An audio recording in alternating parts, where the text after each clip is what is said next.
pogo.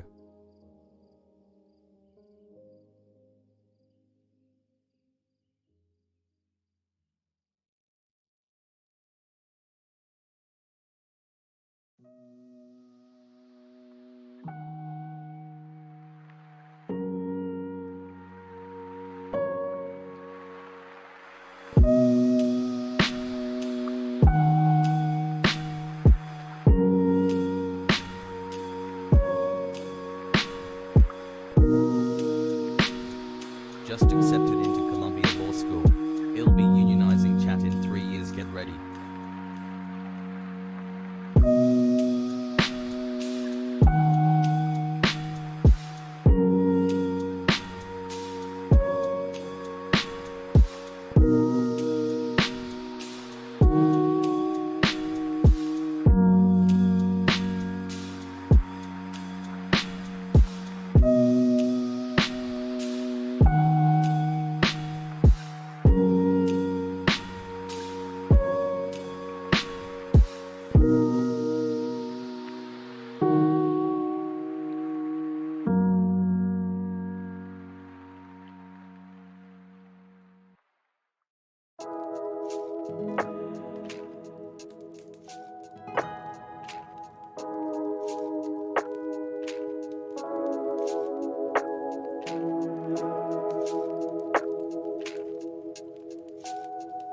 Just got back into online high school, 2 years behind but not depressed anymore. Hazel chat and Arjan.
Boggies.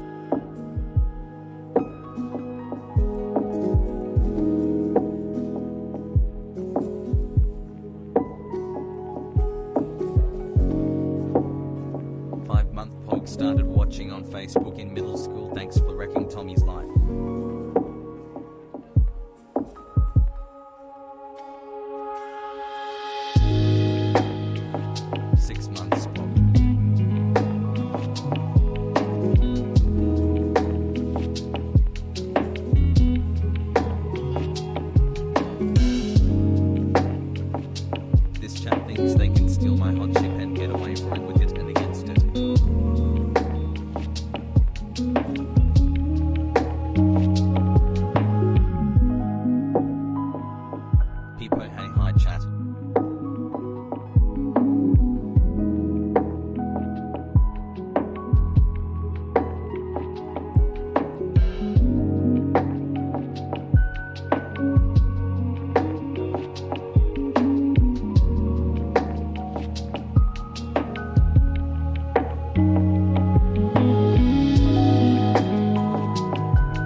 4 months Pog.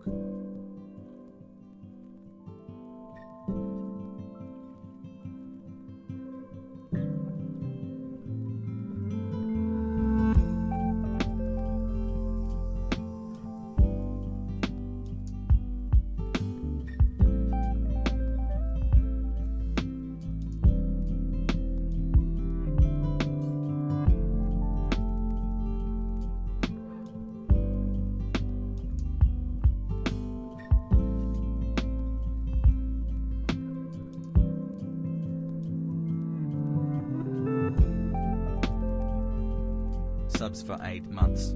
Only watches personal news. Has worker.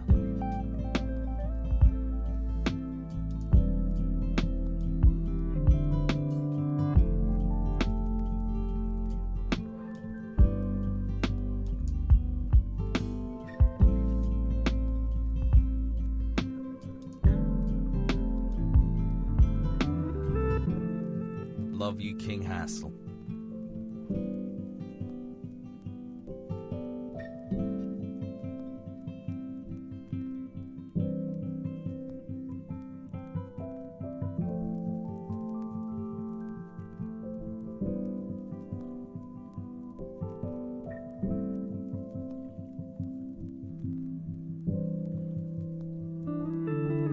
Hi chat, I love you guys.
Thanks for being you and helping sort through all the madness. Much love and appreciation. Smiley face.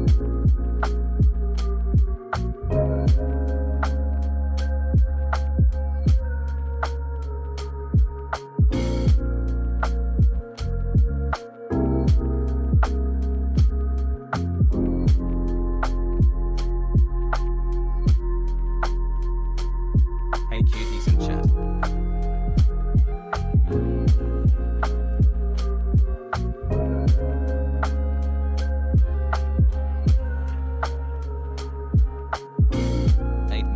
Let's go.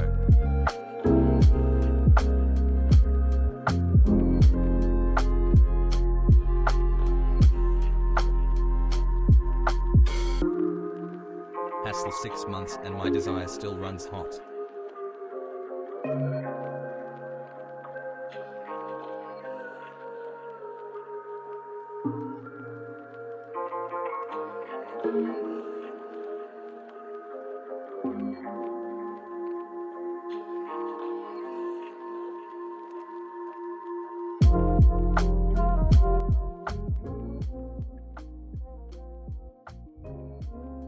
What's going on, everybody?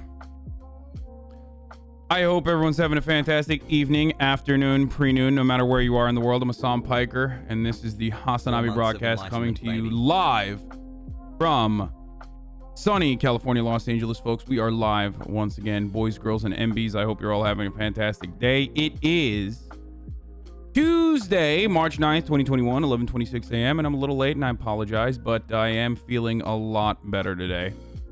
I am feeling a lot better today, ladies and gentlemen. A lot better. After a long weekend of busting ass, cooking meth, and doing a bunch of other stuff, 18 hours here, 19 hours, 18 hours here, 13, 14 hours there.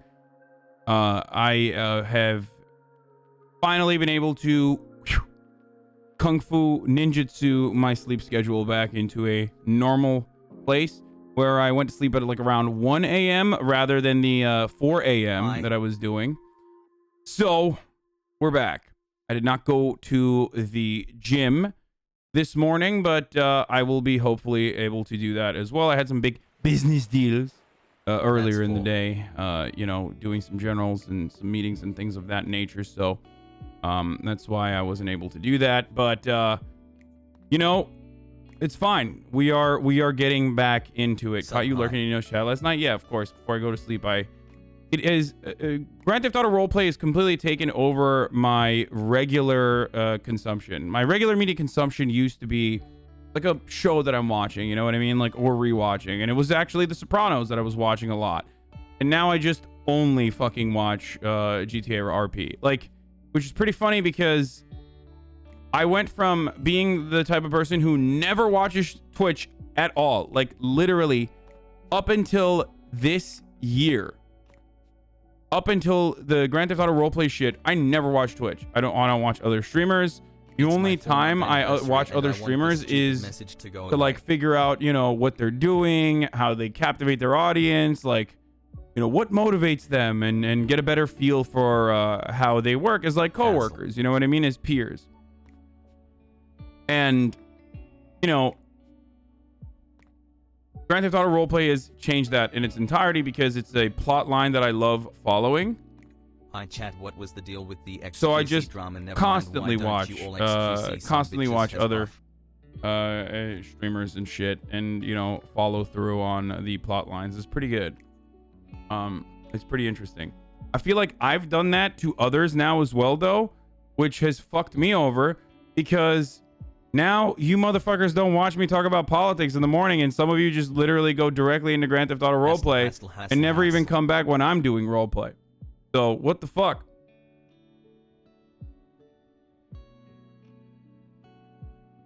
You know what I mean? Well, not all of you. The ones who are here, obviously, I'm not talking about. But there are definitely like... His gaming chair has been outfitted with a toilet. He is streaming No Pixel for 18 hours a day. The world is at peace. Anyway. 4 months. Can you explain what's happening in Venezuela and what the Biden administration is saying about it?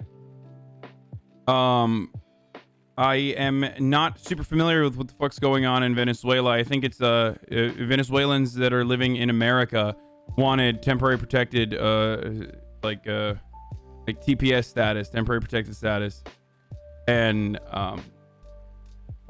okay, I will get to that in a little bit. Okay, let me just can I just do the regular shit, please? Okay, in the past month, 6.5 years of content has been streamed by No Pixel players. Too much content? Yeah, I agree.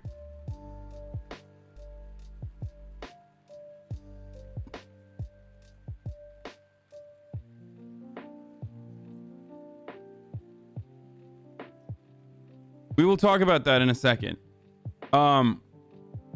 Anyway, let me just do the fucking personal news shit real quick. So yeah, personal news related. Yesterday I didn't do a lot of news. I'm gonna do a little bit of news today, and then dive back into roleplay as well. Okay. I don't. As far as news goes, there's a lot going on today. Have you seen Sargon of Akkad's video about you? No, I will never watch that. Don't be ridiculous. Why would I do that? Who gives a shit? No free clout, baby. No free fucking clout. There is some news in regards to Steven Crowder and transphobia by a trans business owner. Exclamation mark. Or maybe they're not trans. I don't know. They're saying that they identified as trans at the time. So we'll take a look at that. Even though it's like the worst kind of story. Like, because it is corresponding to our biases that we have about Steven Crowder potentially being like a chaser. You know what I mean? Something I've talked about before. I just don't. I don't like it. I don't like. I don't like just having one tweet be enough for enough for our point of view, to guide our point of view, because this is a massive accusation. Not saying that I don't believe this person. Didn't know my just saying that True Renown Pod was a Twitch streamer. Glad to be here and surrounded just by saying that like chat. one person, a person tweeting something is, you know, I don't want to fall into confirmation bias. I need to do a little bit further of, I need to do more of an investigation until I move forward with that. Do you see what I'm saying? I mean, don't get me wrong. I fucking hate Steven Crowder. I love shitting on Steven Crowder, but this is a pretty big accusation. And it does make a lot of sense. It's just that, you know, the information is just one tweet so far.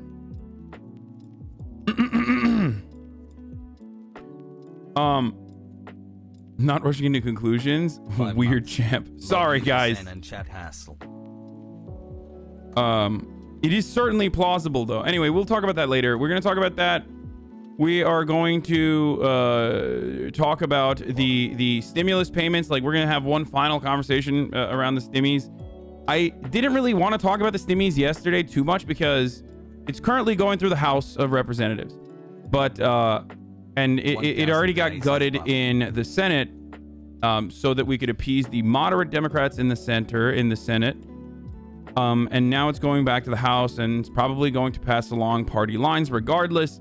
But the reason why I don't feel the need to like constantly hammer on the point of view about the stimmies over and over and over and over again is because I have talked about it endlessly, mercilessly, with a surgical fucking knife, cutting it apart and talking about each individual part of it that I feel is good. Maybe the one area that I feel actually is really good that I haven't really covered is the child credits. That was pretty solid. Like the amount of money that a family could potentially get, the maximum amount of money that a family could potentially get in the bottom percentile of wealth for Americans is pretty significant, around $5,300 if I'm not mistaken. So there is really good stuff in there, certainly still. And then there is really just mistakes that Democrats engaged in for no reason other than them being Democrats and wanting to fuck themselves over, because if they don't fuck themselves over, then, you know, they might not survive. They'll die. They'll literally die. You know, sharks have to continue fucking moving to survive, and Democrats have to consistently fuck themselves over to survive. There is no other way to do it.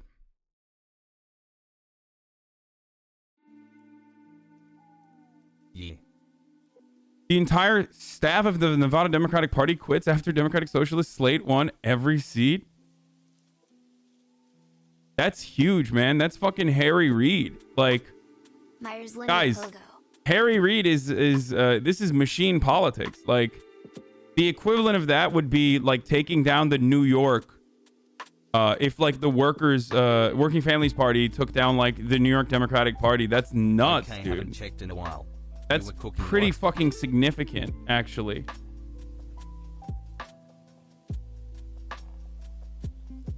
They're such scumbags. Hassle.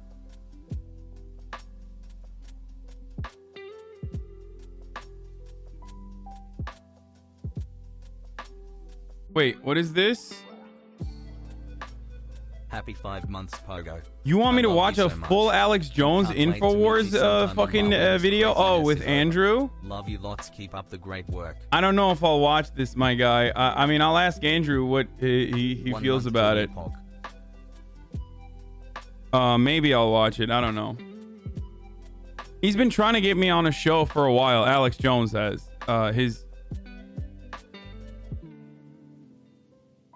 Taking out the Chicago Dems, the Reid people emptied the party coffers, though. Yeah, they're scumbags. They are scumbags. Do you think the minimum wage increase is something the House can put back in the bill, or is it dead in the water? Yeah, it's pretty much dead in the water because now. Remember when I told you guys that? Hold on, let me just fucking tweet that I'm live at this point. You know what I mean? Like, let me welcome the Normans right now. Daycare is open and we are live talking about the $1.9 trillion. Shout out to Brog and Gorby Twitter and Stimmy. Nasty along with the rest of the gang. Great COVID news, by the way, too. Good COVID news. I mean, this was a big fucking weekend for COVID. I mean, this was a big weekend for COVID vaccines. Sorry. Up until recently, when I say this has been a big weekend for COVID, it was implied that I was on the side of COVID. Now, when I say it's a good weekend for COVID, I mean I'm on the side of the humans. I was always on the side of humans, but the coverage on COVID-19 made it seem as though, you know, you were pro-COVID. Like Americans literally were behaving as though they were fucking pro-COVID. So finally, some fucking really good news from this weekend as well. We're going to talk about that. Finally, good COVID news. Portugal news when? Oh my God, my brain is already fucking shutting down. I already forgot what the fuck I was going to talk about. Holy crap. Okay. Yeah, I'm the COVID Benedict Arnold. Yeah. Can't wait for Elisa Pepegas to backseat this clip. What?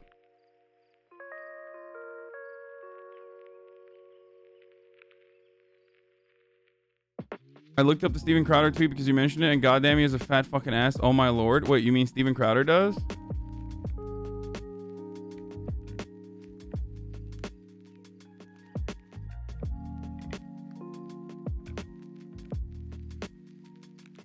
I got my first job in LA this weekend. Shit was awesome. Wow. I have not, obviously.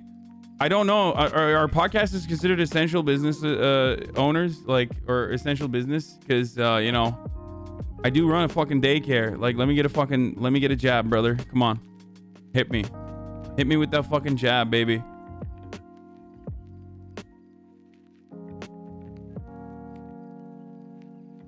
Anyway, yeah, there's new guidelines. We will look at, you know, John Oliver as well, obviously.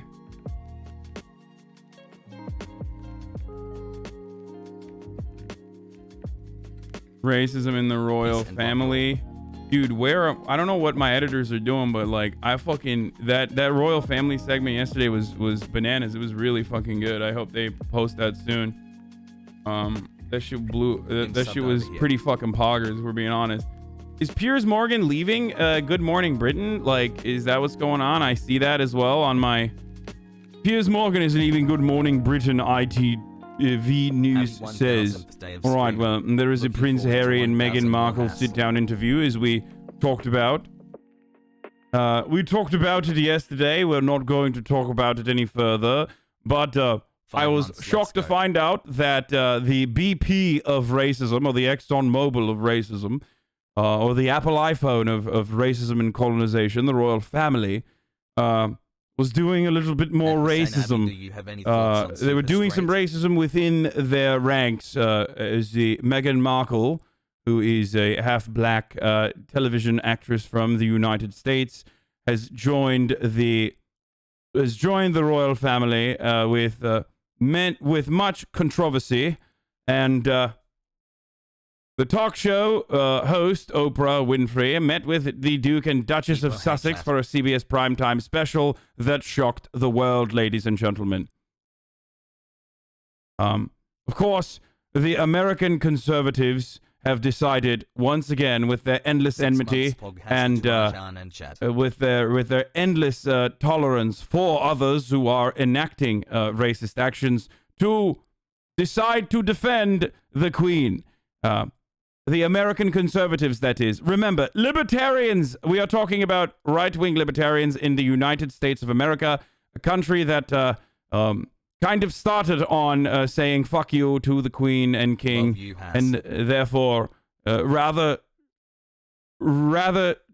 shocking, or maybe not so shocking if you follow American politics, to see conservatives take a conservative position, siding with the royalists, like they are conservatives in 1776. Very good. All right. So yeah, that did happen. Indubitably, that did happen, which is not so shocking. Happy month, Avarossi. Also, if you could wish me an early happy birthday, Shannon, I would be delighted. Early happy birthday, Shannon.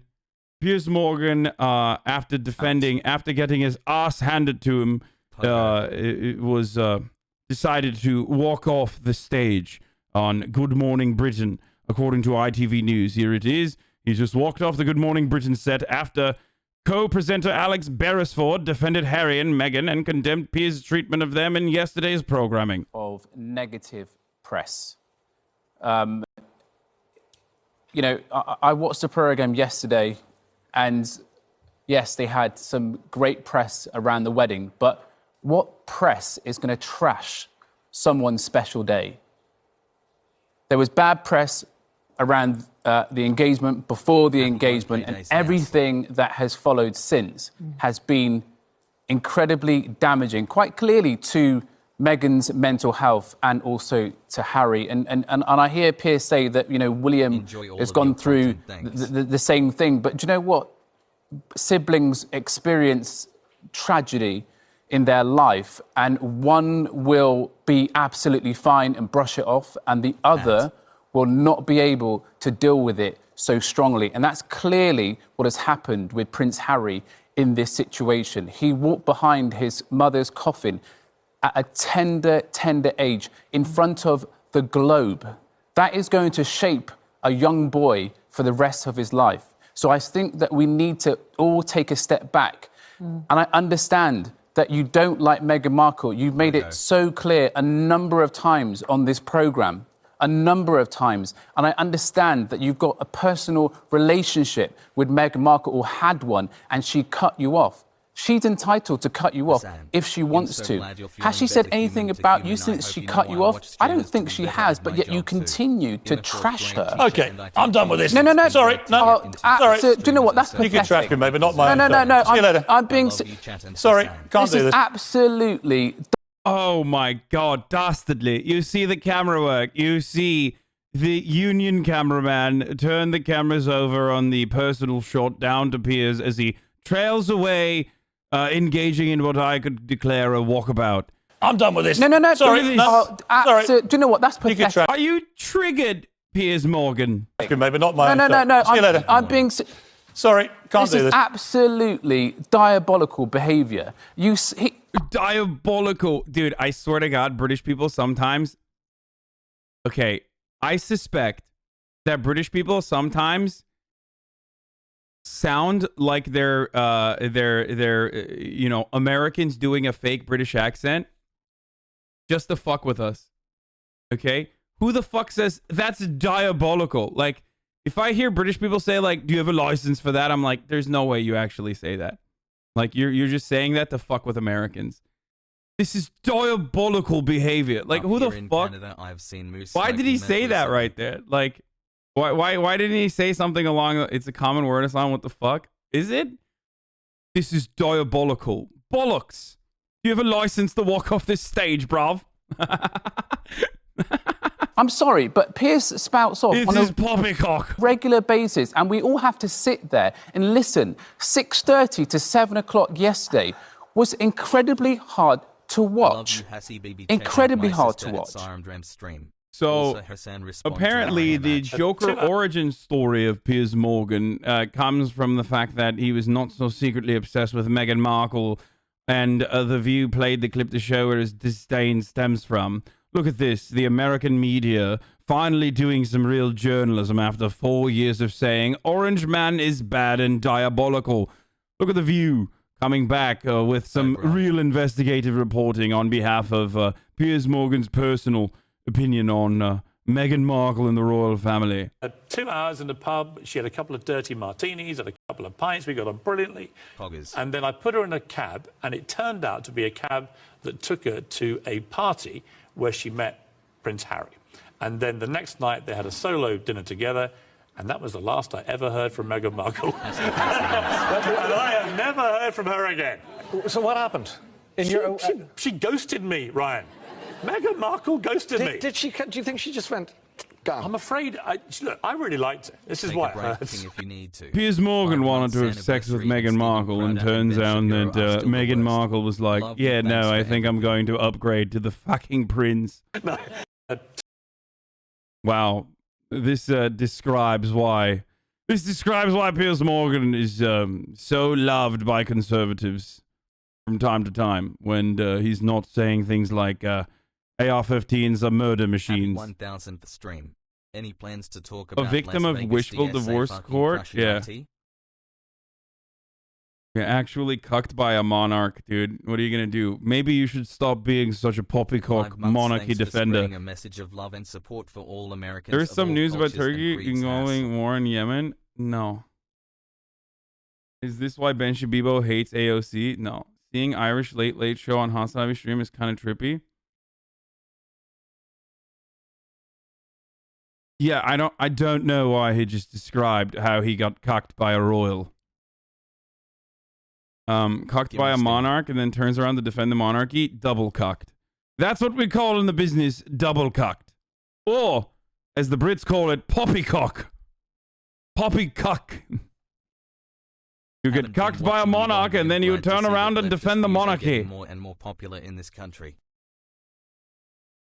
Anyway, that time Piers Morgan had on someone he thought was being easy to target the berate. Yeah, that's Ash, right? You're talking about the classic clip of... Oh, no. Life and career came down to he is a white supremacist mass murderer, intersposed in your tweet with a number, I think 7 or 8, clapping emojis applauding your own genius and describing Sir Winston in that a guy from Glasgow? manner. Yeah, absolutely. So let's make a comparison. Piers, you're a sensitive soul. Yesterday, you accused me of being a racist for pointing out that you look like honey-glazed gammon. If you want an example of real racism, you just have to look to Churchill. He talked about his belief in the triumph of the Aryan race. He hated Indians with a passion. He said they were a beastly people with a beastly religion. When a famine broke out, 3 million people starved to death. So that's why I said that he was a white supremacist. I said mass murderer because he always advocated the most violent, the most destructive option. He used poisoned gas against Kurds, against Afghans. He was a strong supporter of Britain's concentration camps in the Boer War, where 28,000 people, women and children, died. He always advocated the use of aerial bombardments in what he described as terror bombing campaigns. In fact, his own cabinet had to stop him when he was in the cabinet in the 20s. Cabinet colleagues had to stop him from bombing protesters in Ireland. Don't fuck with a boy from Glasgow. That's what I'm finding out. Winston Churchill was voted the greatest Briton of the last century for a reason. Is that people believe that he almost single-handedly, through the power of his rhetoric in World War II, saved this country from the Nazis. Again, you laugh. That sneering little laugh. That won the war. It was the soldiers, the sailors, and the airmen who won the war, and they voted him out when they came home. Yeah. Oh, Jesus Christ, dude. The entire bill as a whole is... I apologize yesterday for people are going to get a lot of money for making fun of or seemingly joking about seemingly joking about the vulnerable language of Scouse or Scot language. Shaming Piers, humiliating fetish. The Slovians literally won the war. What is this guy talking about? Yeah, I mean, Gauss is English or whatever. Fucking not Gaelic. It was like Scots or some shit. I don't fucking know, man. There's too much weird shit going on there for like such a small area. Okay, I feel like British people expect you to know the dialect difference between zip codes, motherfucker. Like, what is this? I feel like I need an entire fucking book to understand what's going on in this goddamn island, dude. You chill out. None of my relationships ever last this long. Oi, bro, there's fucking Liverpool accent in it, bro. Oi, what the fuck are you doing, bro? It's a different postal code in it. 3 months subbed with been watching like this is before we even get to the fucking the whatever the fuck it is that people do in Wales. Thanks, man. Okay, Hassle. like if you want to truly comprehend a language that is not even remotely fucking English, but I don't know what the fuck it is just try to understand what they're saying in Welsh. Too many more. Can he mess with a Scot or are you getting stabbed by facts? Yeah, exactly. Welsh. I'm European. I have no idea what's going on there. Yeah, dude. I don't know. They have their own little fucking island. They just like they're just like constantly fighting with one another, and I don't understand it at all. Why am I still here? I'm Welsh. I have no idea how to fucking speak Welsh. Scouse is Liverpool, mate. Get it right. You sound like a bigot. Yeah, I am bigoted towards the 17 million different dialects in one tiny island. Wait, where's the next video on that thread? I don't see another video. Hold on. Let's take a look. Is there another video of him getting dunked? Oh. Taking a round. Oh, here, there's more. Oh my God, this guy's got more, dude. He's got more daggers. View of history. You said yourselves these you are have no complex rounded characters, view of and history. Yet, You're here just in the UK, we are hater. unable to talk. You have no we're unable to rounded talk view. about this Listen without to folk like You've yourself, looked- Piers, you've having a looked- well, no, tantrum. you can keep It's talking. very snowflake All you've of done, you. it's not, I'm not snowflake about Winston Churchill. I know he was a flawed character. I also know that he almost single-handedly dragged this country from the abyss in World War II. That's wildly ahistorical. No, Wildly historical. When you say something's wildly historical, Mr. Greer, what you mean is correct, because history is history. No, so when you say I'm Even his co-host is like, no, he said ahistorical, Piers. wildly historical, you mean I'm right. You're wildly ahistorical. You said False. historical. no, that's No. Yeah. And let me ask I you think this. the thing is, Ross, you He's like a child. He's like, oh, I got him. I misunderstood what he was saying when it clearly meant ahistorical, but it means I won. I won this argument and you lost, good sir, good friend. You have lost this argument because I misunderstood you. Piers Morgan should be every fucking Twitch chatter's like favorite news broadcaster, because, or every streamer's favorite news broadcaster, because a lot of streamers will be like, oh, I misunderstood you, which means you're wrong. My misunderstanding on my end, despite the fact that you engaged in your best efforts in a good intention to describe a situation to me, I misunderstood it. Therefore, you're in the wrong. Fuck you. And now all of my followers also feel that way. You fucking dumb bitch. You know what I mean? Anyway, let's move on. Biden's stimulus package is now heading to the House for a vote. All the way from Let's South take a look Africa. at what's going on there. Bye-bye to Piers Morgan, who got owned yesterday, and the today as well, apparently. Here, let's get back to the stimmy real quick. Biden's nearly $2 trillion COVID relief package. The House likely to vote tomorrow. Checks should roll out later this month after President Biden signs the legislation. Senior White House correspondent Mary Bruce has the latest. Good morning, Mary. I saw this video earlier today on 2 months. Who's Gone Wild, as a matter of fact. This fucking video of psychopathic anti-maskers in California physically assaulting and coughing an Uber driver. Yes, I did. Who's Gone Wild is where I get my news from, okay? Complete. What set were they repping Fool? Yeah. I did a sock check. I tried to figure out if they were down or not.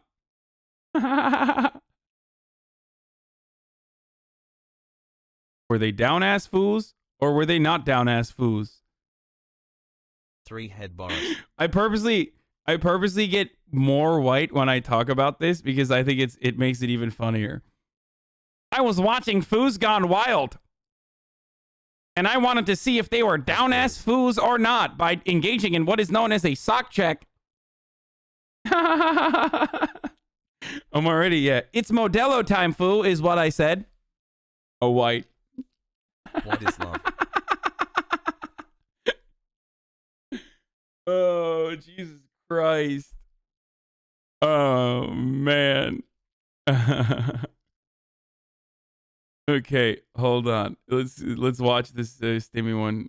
Hold on. Georgia, one last hurdle here before this massive $1.9 trillion stimulus bill reaches the president's desk later this week. The House is now likely to vote tomorrow morning. And while some progressive Democrats have voiced concerns about the changes made to this bill, like stripping that $15 minimum wage hike, it is expected to pass. The bill, of course, includes those $1,400 checks. The worst part about the media coverage on this COVID relief bill has been the lie that the media is absolutely telling, which is the exclusion of the gradual increase to $15 minimum wage over the course of a couple of years is not the $15 minimum wage increase, the gradual increase is no longer a part of the bill because it violated Senate rules. That's fucking bullshit.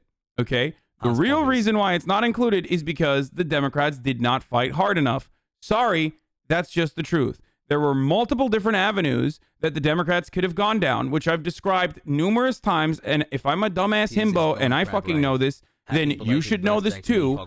Be better equipped with better arguments.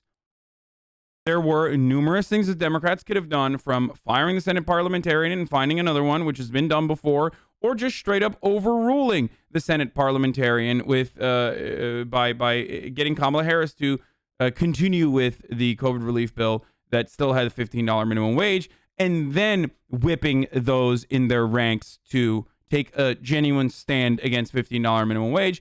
They didn't want to do that, and they just hid behind the Senate parliamentarian like a fucking coward and made it seem as though there was no other way.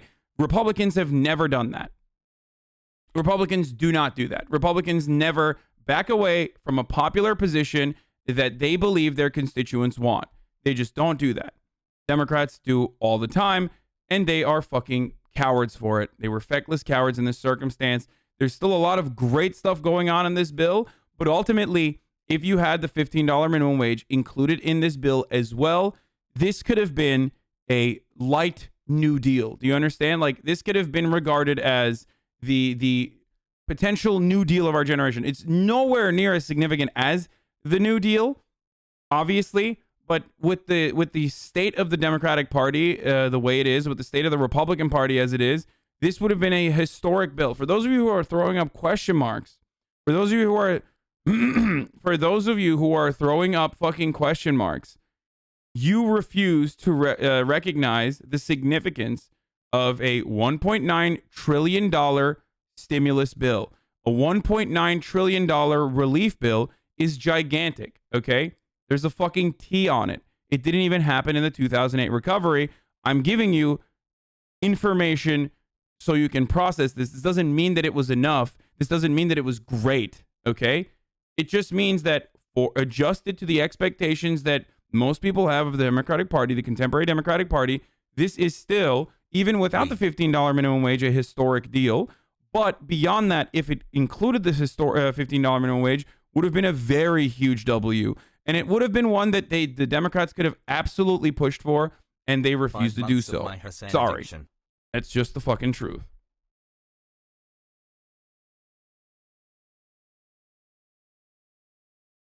Do you think we'll get $15 minimum wage before midterms? No. Absolutely not. $15 minimum wage is not happening. It's not happening.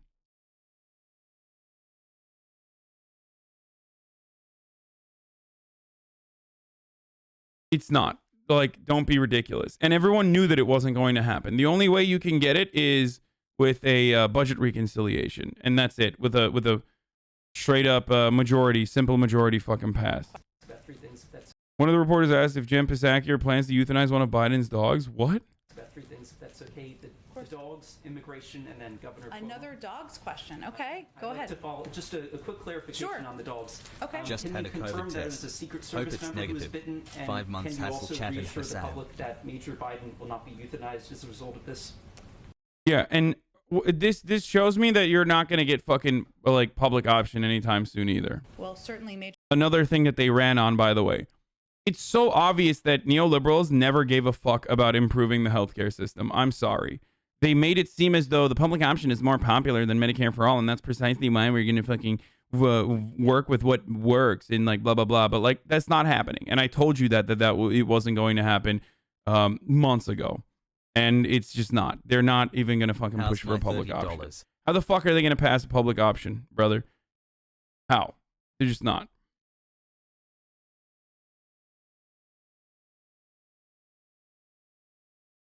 You were daddy.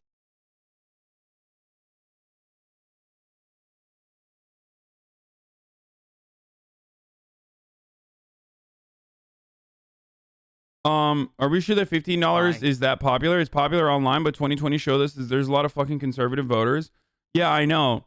It's so unpopular. You're actually right. In the real world, that it won in Florida, and won overwhelmingly, actually, as a matter of fact. Won with a larger margin than Donald Trump did in Florida. You know, that unpopular provision that won in fucking Florida that got more than 1 million more votes than Joseph Robinette Biden in Florida. The very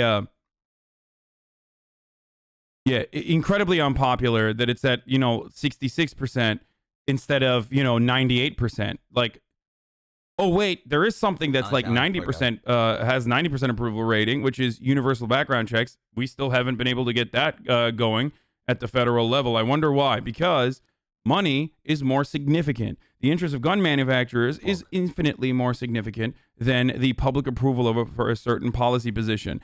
It's what you fucking make it, okay? It's what you make it. If Democrats make a big deal out of it and fight for it and fight like hell, then they'll get it done. Republicans fight like hell for shit that isn't even popular, and they still get it done. Another thing that is incredibly popular is legal marijuana. The decriminalization at the federal level of marijuana. Incredibly popular policy. Literal just alley-oop for everyone. Democrats refuse to get on board with it across the board and make it a significant part of their platform. Very stupid.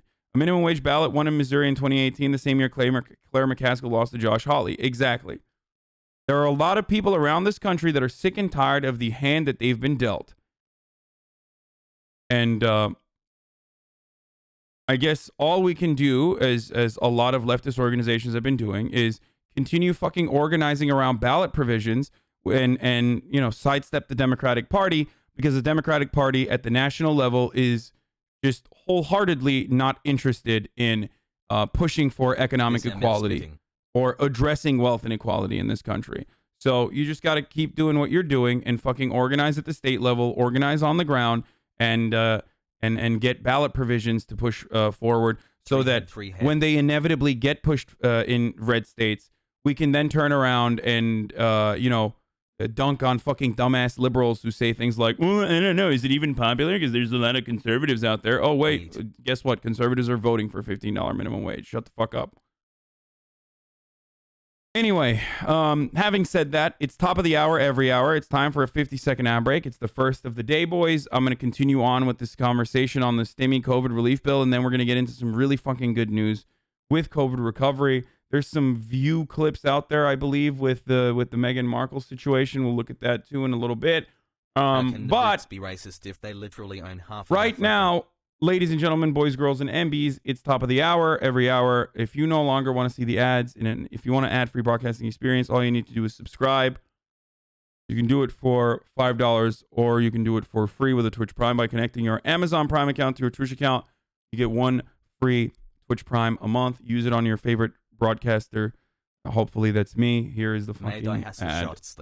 Hey, Cash App with the 69 Tier 1 community gift subs. Thank you, Cash App. Holy shit, poggers. Here's the 6-second ad now. Next to those making up to $75,000 a year, those making up to $80,000 will get a smaller payment. It also extends federal unemployment benefits through early September at $300 a week, and of course includes billions of dollars for vaccinations, schools reopening, and state and local governments, George. And Mary, the bill will go to the president's desk immediately. Once he signs it, he's set to give his first primetime address to the nation. Yeah, George, it will be a big moment for President Biden, his first primetime address, marking the one-year anniversary of the coronavirus shutdown that has changed virtually every aspect of Americans' lives. We are told he plans to address the suffering and sacrifices that Americans have made, honor the lives lost, and also look ahead, urging Americans to do their part to fight this virus so we can hopefully finally get back to some sense of normal. As Dr. Jha says, we are getting close. Mary Bruce, thanks very much. All right, so we've talked about the good and the bad of the COVID recovery bill, or the relief bill. The good is that there is a good amount, a very solid amount of money that those in the bottom percentages of wealth are going to be receiving from the government, like a really solid amount. The child, the stimuluses for those with children is incredibly significant too. Big part of it is blankies. Big part of it is due to even someone, and I cannot believe I'm saying this, but a big part of this is due to fucking Mitt Romney, as a matter of fact, who came out of nowhere with a super solid proposal. The child credit is huge. Shouts out to fucking Mitt Romney. Credit where credit is due. he came out with a proposal that was literally better than Joe Biden's. Like, actually better than fucking Joe Biden's proposal. I don't know how. I don't know where. I don't know why. I think it's probably because Republicans want to, I guess, make it easier to have children. It gets to a point where they recognize that I love you. They recognize that it's very difficult. It's increasingly difficult to have children. They want to make sure that, there's a little bit of family planning going on in this country. And I guess that's the reason. 6 months. Stop saying Mitt Romney based. He's still a gigantic shitlord. It's just that he was correct here. You think it's an anti-abortion thing? I don't know. There's a defined crisis of lack of kids being born and they're worried about it. Yeah, I think maybe it stems back to undocumented immigrants changing the demographic of this country, which is something that Republicans are fearful of. White people not having babies and pursuing careers, having children later down in life, and not having a lot of kids versus brown people coming into the country and having legal natural-born U.S. citizens to undocumented immigrants is like a big fear that Republicans have because it changes demographics. So I assume it's part of that. That's part of the motivating principle there. Regardless, it doesn't matter. Bro, when things go back to normal, I'm not going to be able to watch you every day. That makes me super sad. You do realize if less people are born, that means there are less people to take over jobs when old people retire, right? What? What do you mean? But there isn't less people being born right now. What the fuck are you talking about? Hassle. I know what you mean. You're talking about what's happening in Japan, for example. The reason why Japan has an issue with their overall average age of their workers of their labor force is because of their super strict immigration policies. The reason why America has not had this problem, or the reason why, for example, Germany was able to avoid a significant problem in this field, was because they brought in immigration, and same with America. Immigration is the reason. Immigration is the way that you deal with this issue. Hassle. Right to the latest on a coronavirus emergency. More Americans are now fully vaccinated than have been infected with the virus. At least 60 million Americans right now have received one dose of the vaccine. That's more than 23% of the adult U.S. population. And now more hope is on the way with all that progress. The CDC saying fully vaccinated people can gather without masks. Eva Pilgrim joins us with more. She's at Hackensack University Medical Center, which has seen more COVID cases than any other hospital there in New Jersey. Good morning, Eva. Notice how it's not in the fake area of Central Jersey because it does not exist, and it's actually North Jersey. Good morning, Robin. It was exactly a year ago today that the governor here in New Jersey declared a state of emergency. And this hospital, as you said, treated more COVID patients than any other hospital in the state. One of those patients is expected to come back today to say thank you to the doctors and nurses who saved his life. This morning, a glimmer of hope for those who have received the COVID-19 vaccine. The CDC issuing new guidelines saying fully vaccinated people can gather in small groups indoors without wearing masks. Sounds like it's optimistic and we're heading the right direction. If you and a friend or you and a family member are both vaccinated, you can have dinner together. You can visit your grandparents if you have been vaccinated and they have been too. The new guidelines allowing for families. Yes, this is huge. This is fucking huge, boys. Now, there are obviously some caveats here, right? A vaccine is not foolproof or 100% immediately deletes COVID in its entirety. Thanks to AdWald. But this is a huge deal. It's very significant. I think in Saturday alone, 2.9 million people were vaccinated. I don't know if they mentioned that. We are fucking bouldering through the vaccination process currently. Now, there are, of course, going to be obvious areas of that are not doing as well. We'll see. Now that we're opening it up in the state of California, for example, and in all these other states to individuals that are no longer in that age range, but instead essential workers and whatnot, it's looking to be really good. Look, I have this in my personal life. I'm experiencing the relief in my personal life, so I can tell you from personal experience, like watching my grandparents wither the fuck away in their apartment that they were stuck inside of, which, you know, is fine and whatever. To a degree, they're not like, you know, going to travel the world all that much. I mean, even though they used to all the time. It was very sad, like not being able to hug them, not being able to like establish any physical contact with them. That shit sucks. Okay. And finally, now that they are able to get their vaccines, my grandfather getting his second dose already, my grandmother about to get the second dose as well. Now they can travel. They can come here. They can hang out in my front yard. They can come inside. They can sit around. It's a huge fucking deal. It's really, really good. And that stuff is awesome because, you know, we're returning to normal a little bit. And that's a really good thing. The Tunisian economic crisis. I haven't seen my grandparents and my dad for about a year now. My little sister has autism. My parents and I used to visit her every weekend. I can't see her in a year. Yeah. I'm getting vaccinated. My great grandmother's fully vaccinated, so I'll be able to see her soon. Yeah. Now, there is still... I saw a tweet that said that the meth that I accidentally mistook for Molly was actually the coronavirus vaccine, so I'm good. Oh. I'm working with my country's public health department. We're fucking rocking distribution as a county, state, and country. Yeah. I was living in New York, and I got hit with COVID in the first wave. While I had it, I was trapped in my room for weeks just listening to and losing count of the ambulances that were speeding across the boroughs. This is so good. Yeah. Shit was really fucked up last year around this time, boys. I mean, it's still pretty fucked up. Thank you, hello, Sydney, for the 10 gifted subs, by the way. So it's a little opportunity, a little glimmer of hopium for you guys. Eventually, hopefully, by the end of this summer, if love you at this is a time to be as serious as possible with following COVID guidelines and restrictions. And what I mean by that is, with all of these new strains coming that may or may not be eliminated by these vaccines, like maybe I'm trying to use the proper language here. I don't want to fuck it up.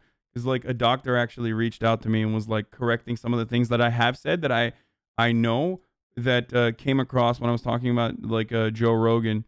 It came across as though I was saying the opposite. Well, we can't believe I've been here for 9 months now. Like a PhD student, a PhD student doctor reached out to me where it made it seem as though I said that Trump didn't need a COVID vaccine despite having gotten sick before. I know that you still get the COVID vaccine and should get the COVID vaccine if you're eligible for it, despite whether or not you have it. But you will have the antibodies, is what I was simply stating, especially because you will have it for like, from what I understand, you will have it for at least, this is speculation. Everything I'm saying is pure speculation from scientists, but approximately 3 months. So it's still good to get it. Don't get me wrong. It's just that 3 to 6 months is the window for it, but you should still get it if you're eligible to get it regardless. Anyway, that was one thing. You should still get covered and get vaccinated. And also, there isn't a lot of information on whether or not the immunity lasts. The new variants, South Africa and Brazil, likely impact natural immunity as they impact vaccine-induced immunity as well. This emphasized the need for people who recovered to get vaccinated. That helps boost their antibody levels in case they get exposed to the virus again.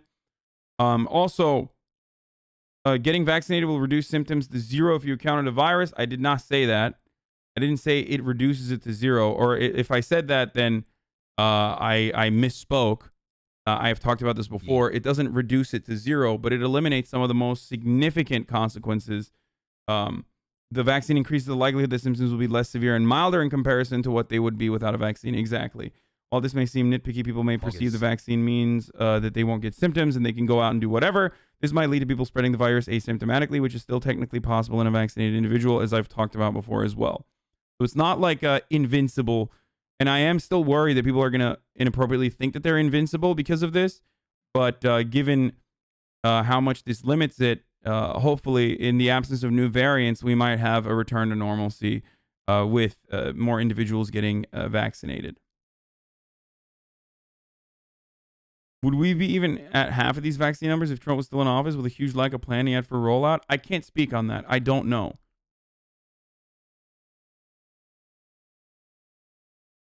Can you stop spreading bullshit? It's confirmed that it's longer than 8 months from all the long-term studies. ...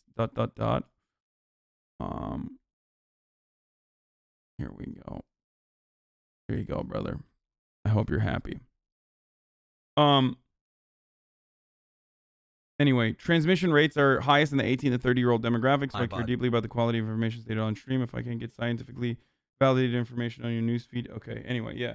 So shouts out the homozygote in the chat for making sure that there was clarity.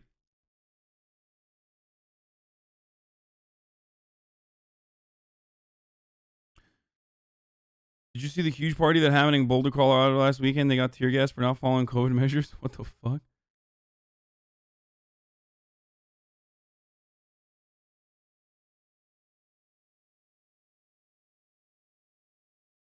All right, let's to finally see each other after a year apart.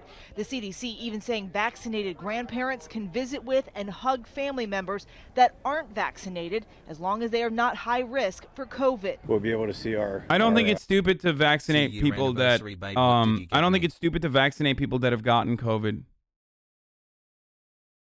By the way, I don't think that it's stupid to do that. I don't believe that at all. Grandbaby. Good.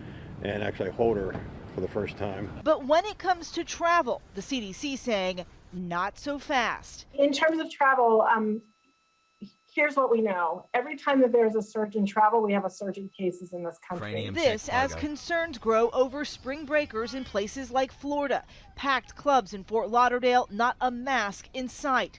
Meanwhile, Wyoming becoming the 6th state to announce they're lifting their mask mandate. 11 other states have no statewide mask rules, and 2 more are planning to lift mask mandates next month. And new concern as Texas prepares to lift its mask mandate and fully reopen this week. A new report finding the more contagious UK variant is widespread in Houston's wastewater. The city's chief medical officer saying it's actively spreading in our city. Well, good thing that Texas has a really good measure for defeating COVID, so it's great. In the fucking water, that's how they measure it. They look at the waste to figure out. Alrighty, so that's literally how they measure the different variants and like how much penetration different variant or different strain has by measuring the strain in excrements in human feces. So it's not. It sounds weird, but that's how you do it. That's how they fucking figured it out as well. Originally, like the new strains. That's how they figured it out. Legalize marinara Italian hands. In sewage. Get it right. Yeah, that's what I said. Sewage, wastewater, same shit.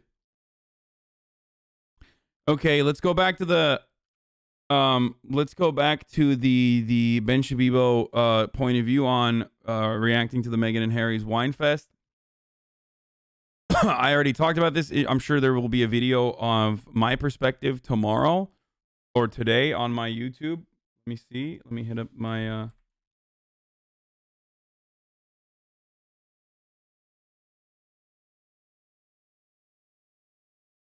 hold on. Poggies. All right, let's keep going. Let's actually get to what Meghan Markle and Prince Harry actually said, because I mean, what difficult lives they lead. It is one of the saddest stories I've ever heard. I mean, a prince grew up a prince, was shielded from his own idiocy for literally years. Remember, Prince Harry was a guy who just back in 2005 dressed up in like a full-on Nazi uniform at a Halloween party. Right? So like Ralph Northam would just never happened, right? It's pretty incredible how that guy is now Captain Woke. So that's exciting stuff.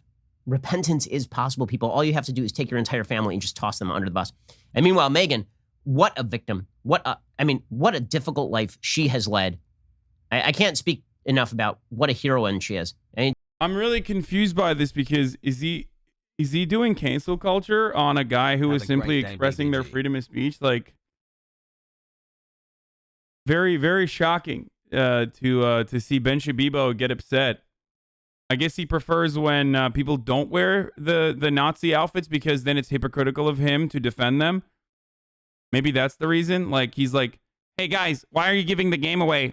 I mean, obviously, if you don't wear the Nazi outfit, I can defend you if you say Nazi things. But if you wear the Nazi outfit, then, well, it's, even my dumbass conservative fans are going to recognize that you might be, you know, Nazi adjacent. And just the amount of heroism that she displayed by going on Oprah and ripping on her in-laws' family for fame and fortune. I mean, truly incredible stuff. It's tough. It's tough. I mean, so many tough things have happened to Meghan Markle. Like one time, Kate Middleton taught her to curtsy. Or Prince Harry taught her to curtsy right before she met the Queen. You know, it's just because she was an ignorant American, you see. And then she was ushered into the halls back. But then she saw the flaws in the royal family in a way no one else could, because she'd experienced American-style racism. So she was shocked to see it in the halls of royalty. That's it. By the way, Netflix movie coming out in a year. Watch. Starring them, probably. Right? Well, maybe, I don't know. Maybe she'll recast herself, but I don't know. Maybe she likes seeing herself on film. Who the hell knows? In any case, here she was explaining, you know, Prince Harry taught her to curtsy. She was just a little down-home girl from America, and she came in, and she had to learn the ways of the royals, but only she. I like that Ben is masking the experience that Meghan Markle had, which, by the way, at the same time, like, come on, yes, she's a fucking princess. Like, ultimately, it's literally winning the lottery. Okay, you won an incredible spawn point. If you are a royal family person, okay, you know there's obviously some setbacks. There are some self-inflicted nerfs like Habsburg jaw, other like genetic problems that come along with centuries of inbreeding, but pretty significant socioeconomic upper hand that is unimaginable to many parts of the other world. You know what I mean? Like, as far as like your spawn point goes, like you got the best one. And same for Meghan Markle. Like, you're very attractive. You end up fucking marrying a royal. You're married into the royal family. So like, yeah, it's you're super lucky. Thanks right? For all the entertainment. But that doesn't change the reality that, like, all of those other incredibly lucky people are just, like, being racist to her. You know what I mean? Like, that's not, oh, sorry, you married into the royal family, so, yeah, suck it up. You're going to fucking experience racism. Like, it is a very weird position for Ben to take, because he's technically, supposedly, you know, the debate lord guy for the conservatives who like to portray themselves as, you know, common folk, those who understand the plight of the average American and care about the average American. So I find it very odd that Ben Shabibo, as an American conservative, is going to engage in a defense of British royalty here in the royal family and monarchy, which is illiberal. It is the most illiberal thing you can do. Abby, did you see that NBA player Meyers Leonard had a gamer moment earlier? Okay, it is the most illiberal thing that you can do, is defend the royal family, but he's only doing it because it owns the libs. This goes back to, I have no personal politics, I just want to own the libs, which is, ironically, how you can categorize all reactionary politics. It is a reaction to progress and change. So that's what Ben is doing again, engaging in reactionary politics by not maintaining a consistent position on like royalty, monarchy, royal family, any of that sort of shit, and simply owning the libs. And anyone who owns is a lib, obviously, including the fucking prince, who is a lib, and Meghan Markle, who is a double lib because she was an actress in Hollywood. So that's one check mark for being a liberal, and black, half black, but still one check mark for being a liberal, obviously. He was able to identify their deepest secret flaw. Racism. Okay, I'm not watching this. No, I can't do it. That was...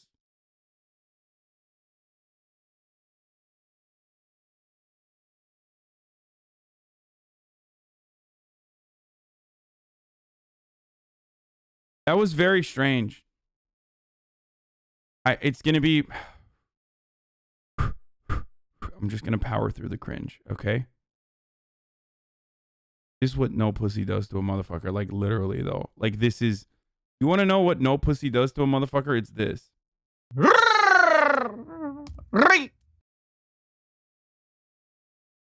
Like, people meme about it, but it is genuinely a problem.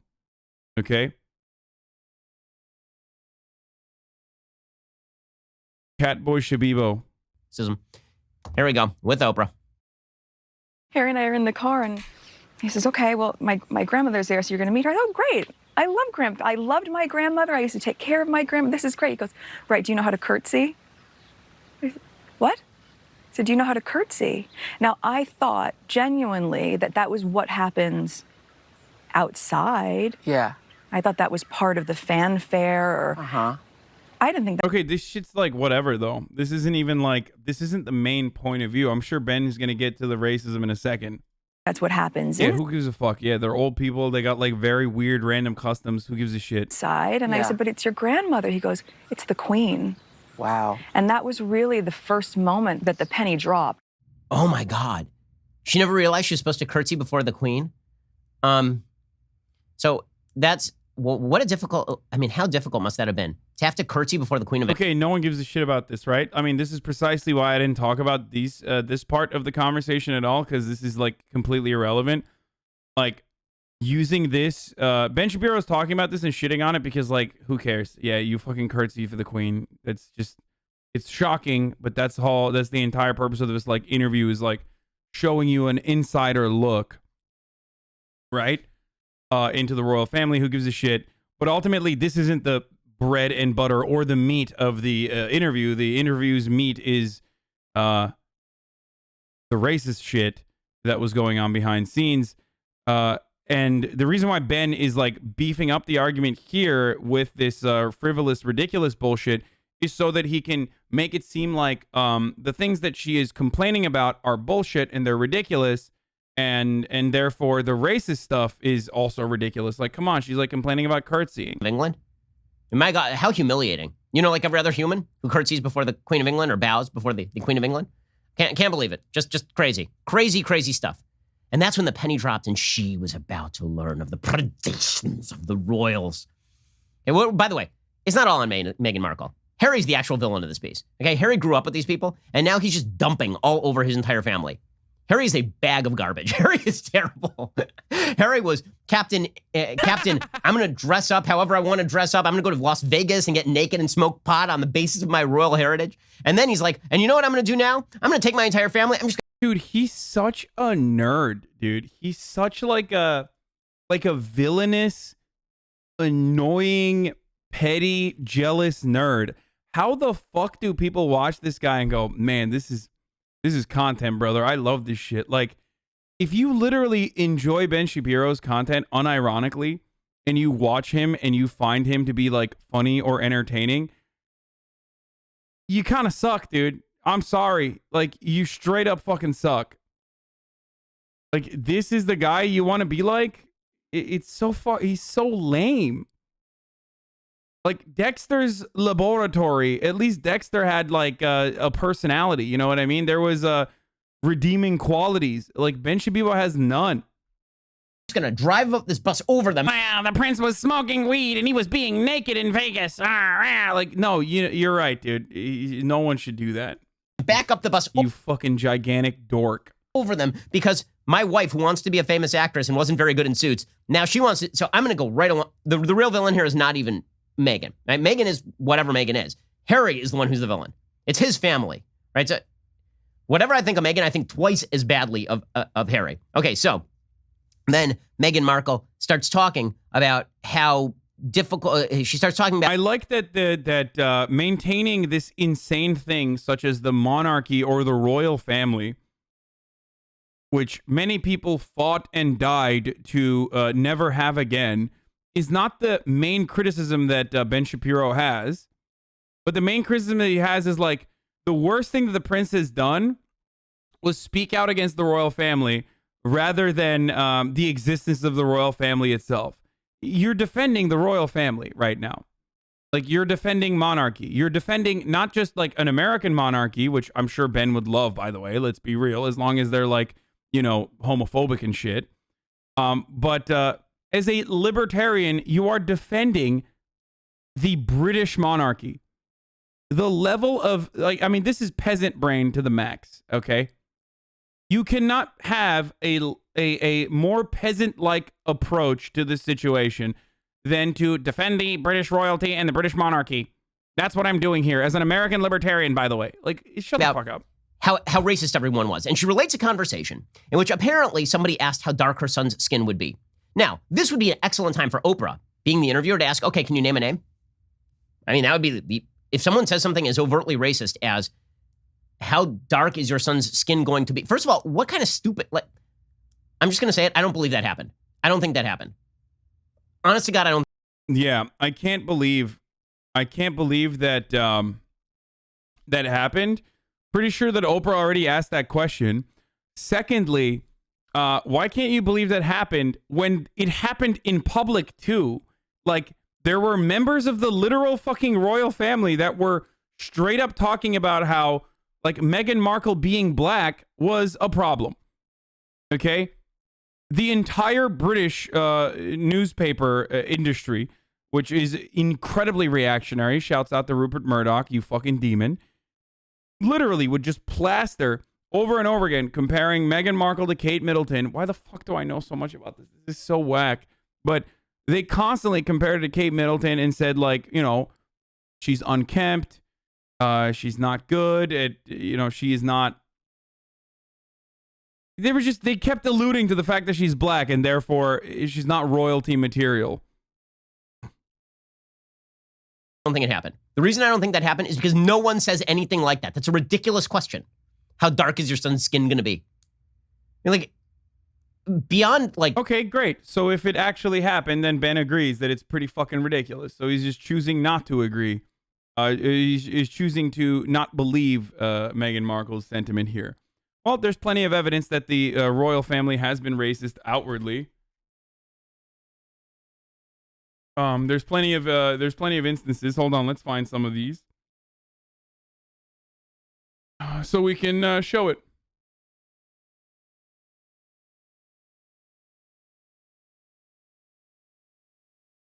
What was it? There was like a.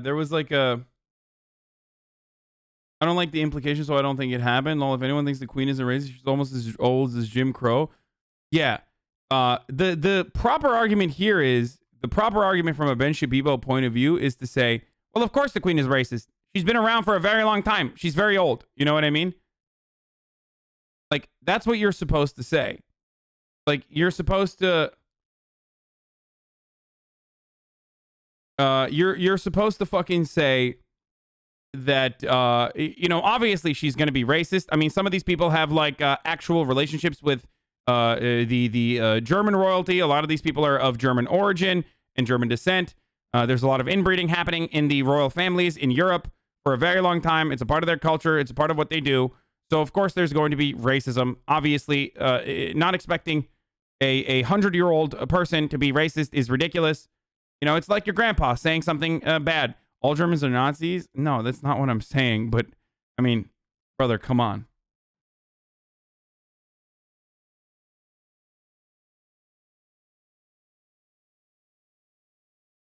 In the early to mid 1930s, it wasn't just royalty and prime ministers who believed it was worth appeasing the rising Adolf Hitler.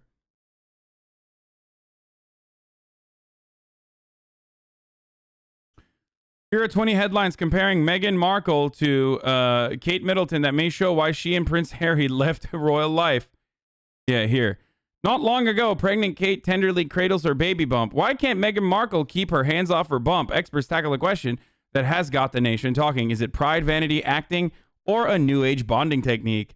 I mean, this is not only fucking super misogynistic and ridiculous to be like, why aren't you fucking... Like, expecting to hide your baby bump is so psychotic to begin with. Kate's morning sickness cure, Prince William gifted an avocado for pregnant Duchess. Meghan Markle's beloved avocado linked to human rights abuse, drought, and millennial shame. Kate wins Granny War. Duke and Duchess of Cambridge will spend second private Christmas with the Middleton family rather than joining the Queen in Sandringham. Doesn't the Queen deserve better than this baffling festive absence? Richard Kay examines the impact of Prince Harry and Meghan Markle's decision not to spend Christmas with the royal family. Kate and Wills, Inc. Duke and Duchess secretly set up companies to protect their brand, just like the Beckhams. A right royal cash-in. How Prince Harry and Meghan Markle trademarked over 100 items from hoodies to socks 6 months before split with monarchy, with new empire worth up to $400 million. stiff upper lip. Prince William blasts monarchy's stiff upper lip tradition to backs Harry's admission of his mental anguish after the death of Mother Diana. Prince Harry and Meghan ditched British stiff upper lip. Is this a good thing? Son, parents, and kids are torn. So, it's like, this is like, British tabloids are fucking dog shit. They're actually worse than American media, by the way. For those of you who don't know, it is surprising, but British media is so fucking insane. Like, they're absolutely psychopathic. And the royal family shit is an area where they are like really, really, really psychopathic. So yeah, they always, every single thing that they praised Kate Middleton for in the media, they shit on Meghan Markle for. There were also members of the royal family, if I can find it, that there were Queen Nazi salute film, Palace disappointed at use. Their royal highnesses. This is the media, not the family. No. Hold on. The media shit on them, but the family did as well. There were members of the family that would do a bunch of shit. I remember, because I just like remember fucking seeing it in the corner of my eye, I guess, when I was processing random ass information on the internet, and I hate that I fucking know about it. By the way, thank you. Death Gets Us All for the 5 tier 1 gift subs. There were members of the family that were also being racist towards Meghan Markle. But the hilarity here is to assume that, as I've said before, guys, they are the royal family, okay? They are the British Petroleum of racism. Like, I said this earlier, I gotta repeat myself. The royal family is the Apple iPhone of doing racism. The only reason why they exist or have power is literally because of colonialism, okay? Like, what are you talking about? To be surprised that they were racist when the bloodline was maintained by fucking one another, like inbreeding, to make sure that there was purity, is so insane. Of course they're fucking racist, dude. What are you talking about? Like, they literally fucked their cousins so that they could ensure that, you know, all of this power was kept within pure lineage and pure bloodlines. What the fuck?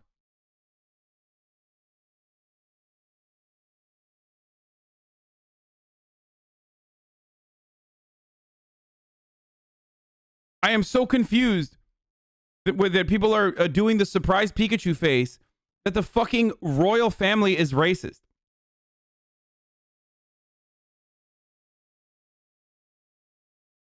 Yeah, it's called selective breeding. Exactly.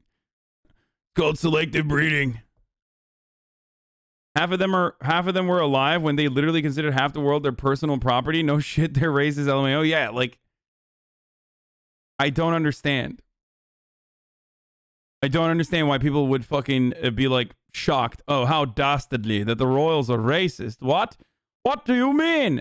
I cannot believe it, says Ben Shabibo. All right, let's keep going. The racism of it, the actual stupidity, like the human stupidity of having to ask that question.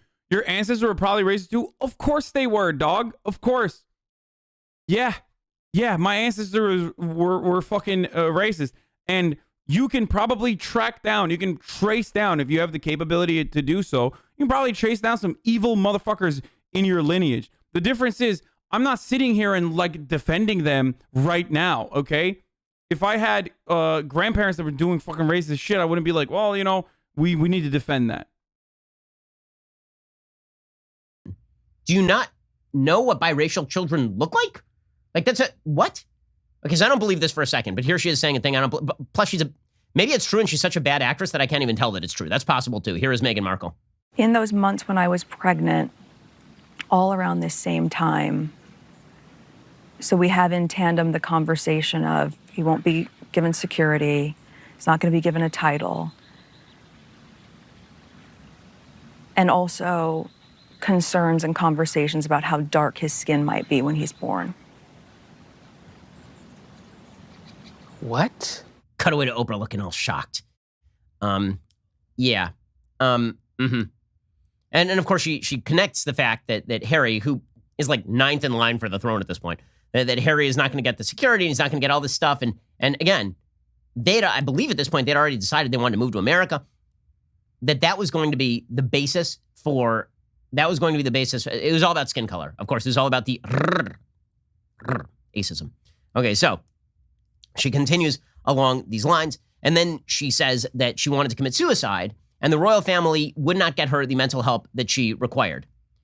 Okay, now, again, I don't know the truth or falsehood of any of these statements. I do know that once you claim that you were suicidal, that you had suicidal ideation, then people generally should not question that. So I will assume that this is true. I also will assume that I have no idea what anybody else did around her, because I don't think that she's a credible source about anything other than her own feelings. I think most people are credible sources on their own feelings, but people tend not to be credible sources when their self-interest is at stake. Here's Meghan Markle then trying to impute to the royal family a lack of care for her suicidal ideation, which is a hell of an accusation to make. Look, I was really ashamed to say it at the time. Like, you kind of admitted that, okay, here are some facts, right? So we will never know whether she's honest or not, but we can deduce here, right? Okay, 1, Meghan Markle, awful actress, incapable of acting, okay? She couldn't fucking act her way. She could not act to save her life, all right? Come on, we've all watched Suits. So, pretty much incapable of lying.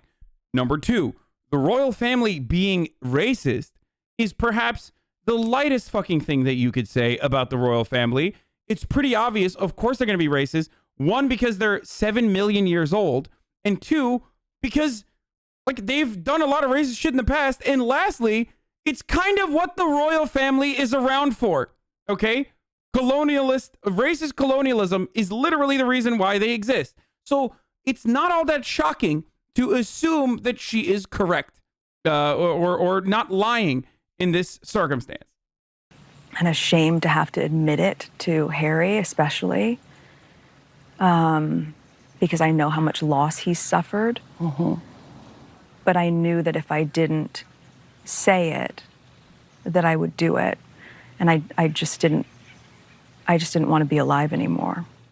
Okay, and then what she says is that she went to the institution and they were like, you can't get outside help, because if you get outside help, then that is going to become a story in and of itself. Well, okay, first of all, Meghan Markle was a story from like the day that she joined the royal family, because she started lecturing everybody inside the palace about race. I mean, she was in the tabloids every single day. So that's number 1. Number 2, if you think there aren't healthcare workers on staff at the palace, I have doubts. We'll get to more on this in just 1 second. First. Oh my God, what the fuck is this, dude?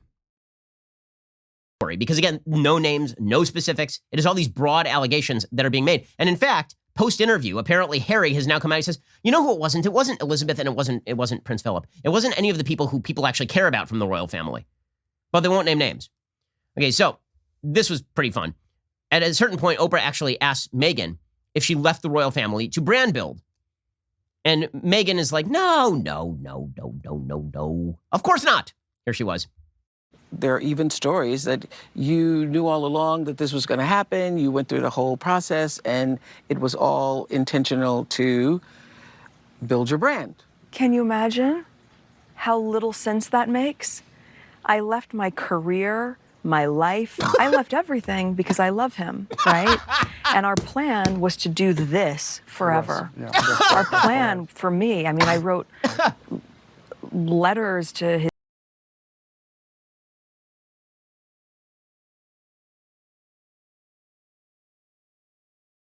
Yo, I'm not gonna lie. I think Ben just wants to fuck Prince Harry. Like, I think Ben literally just personally is like jealous and upset that I can't believe Meghan Markle is being so ridiculous. If I were to be caressed gently in Prince Harry's arms, I would personally be so all right with all manner of different anti-Semitism that I would be subjected to. Do you understand?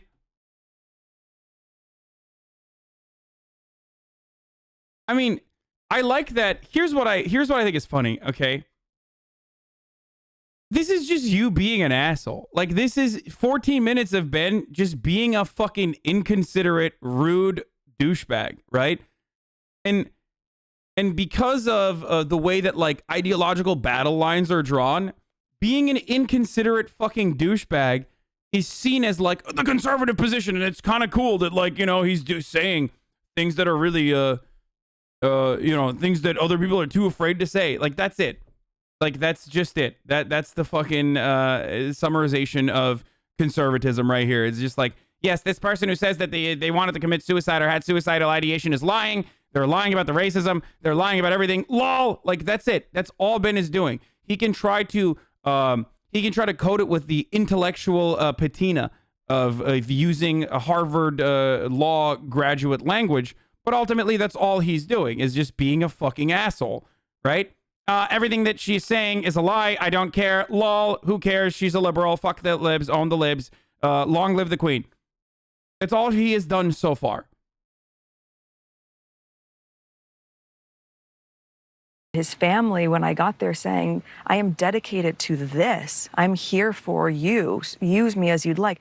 There was no guidance as well, right? There were certain things that you couldn't do, but, you know, unlike what you see in the movies, there's no class on how to speak, how to cross your legs, how to be royal. There's none of that training. That might exist for other members of the family. That was not something that was offered okay. The beginning part of that. That's hysterically funny. I'm sorry. That's just, from any angle, that is super funny. So Oprah's like, so did you, like, join the royal family and then you knew that you were going to build your career that way? And she's like, can you imagine? I left my career as a second-rate actress in a third-tier part on Suits to be a princess, and somebody would suggest that I did that for career purposes? No, I did it because I love this dumbass over here. It's because I love the guy sitting next to me. This guy, right here. Prince Harry, Captain Lovable. Love that guy. I mean, I left a job on Suits. On Suits. Yeah, I'm sure it was all pure love. Listen, maybe they love each other. What the fuck, dude? This is kind of gross, dude. Like, this is low-key kind of fucking gross. He's such a nerd. He's like, they don't love each other. They don't. It's just like, it's got to be projection, right? Like, he just thinks that people are incapable of making decisions like this because they like one another. Again, there is a more appropriate way of arguing this position. You could literally say something along the lines of, like, well, him being a fucking prince probably factors into his development and the kind of person that he is. So obviously, like, it's hard to see, like, Prince Harry as something that is not a prince. So of course the fucking Duke and Duchess titles factor into it or something. But, like, the way he's talking about it is so sad. I don't understand it at all. I find it very weird. Like, there was no love there. It was a loveless marriage. It's all because he's a prince. Okay, shut up. Shut up. I know it.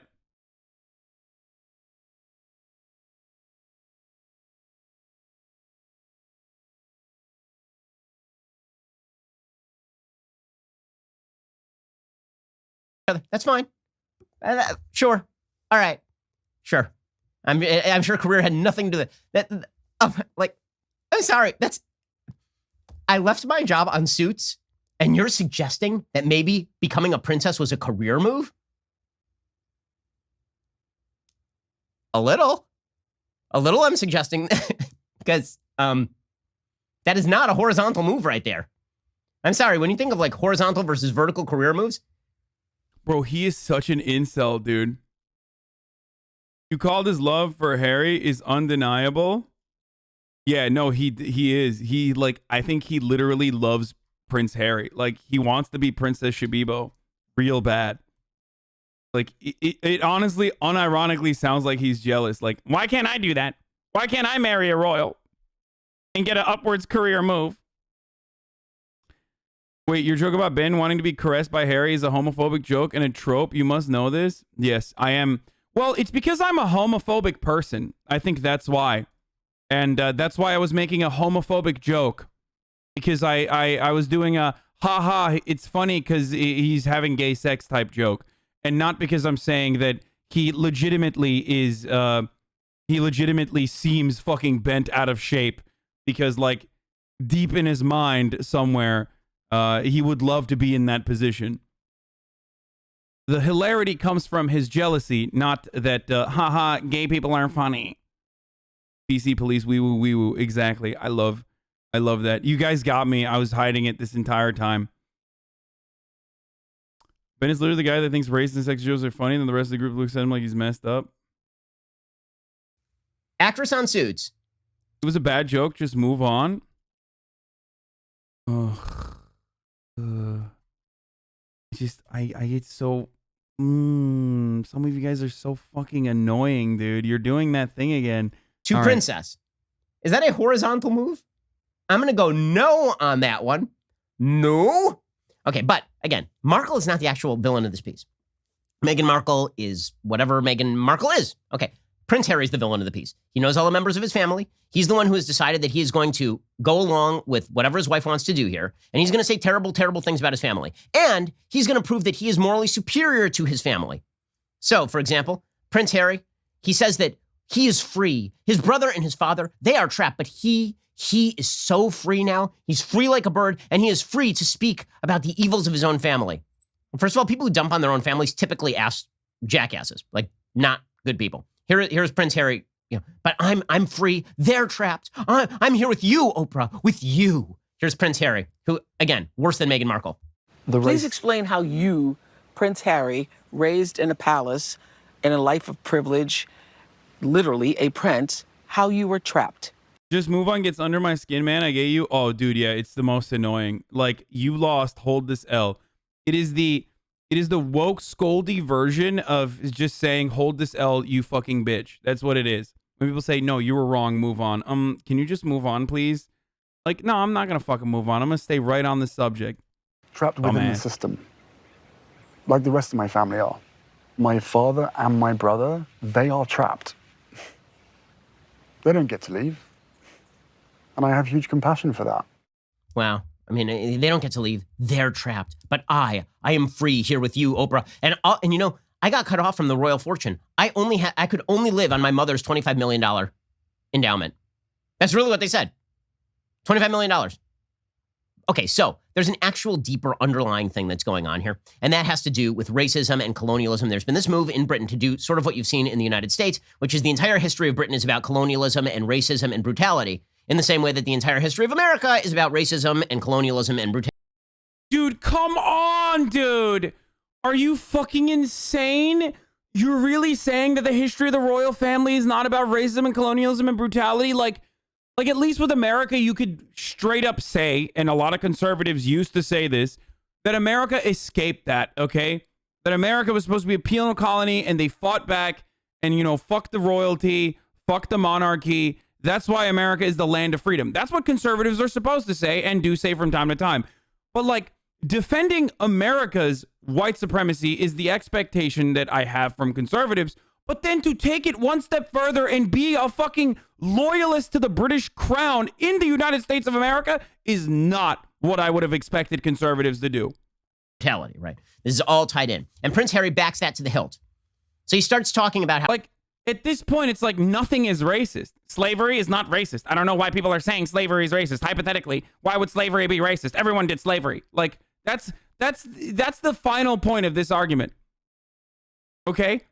That is the final point of this argument. It's like, if you don't think America has white supremacist underpinnings in its establishment, or that's one thing, which is still bad, okay, and false and ahistorical. But to say that the royal family does not have white supremacy and colonialism in its roots is insane, dude. What the fuck are they there for then? Like, where?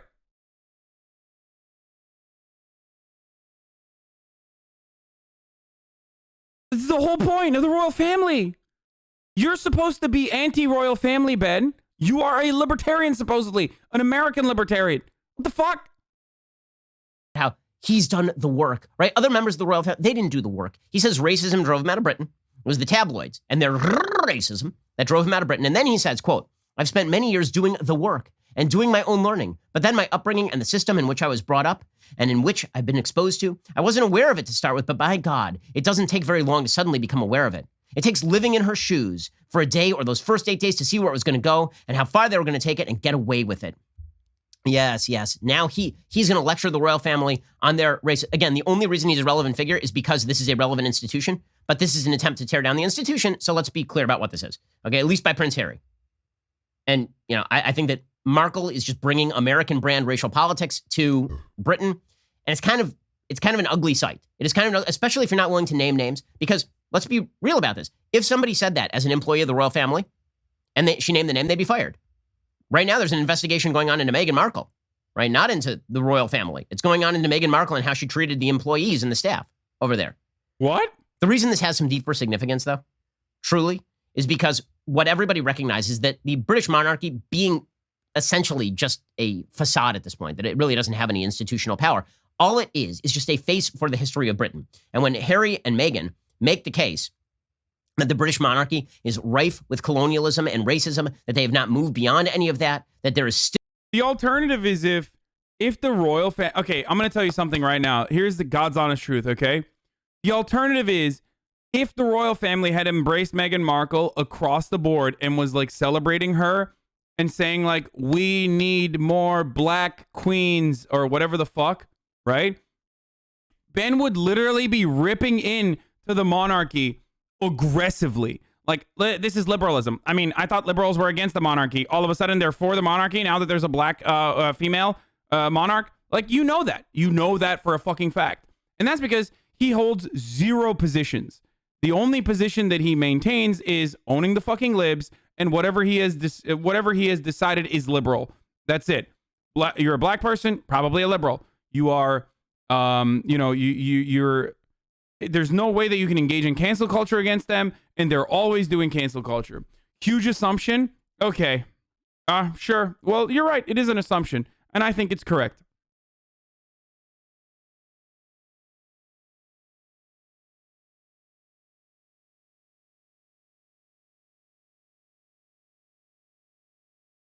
Shapiro will criticize Harry for going against his family, but also criticize for not outing the person.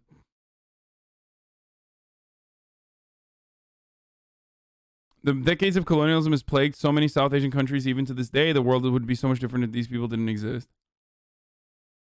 Yeah. Still this deep systemic racism that is inherent in the most beloved part of the British government, namely the figurehead. What they're really saying is that all of British history and really British society is infused with the same sort of systemic racism they accuse America of having as well. That's what this is all about. I hope you enjoyed that clip from the Ben Shapiro. Was there like a black monarch in Bridgerton? Maybe we can like actually put this to a test. Was there someone was talking about Bridgerton and shit? Like, was there like actually a black monarch or something? In well, what the fuck's going on? Twitch is down again.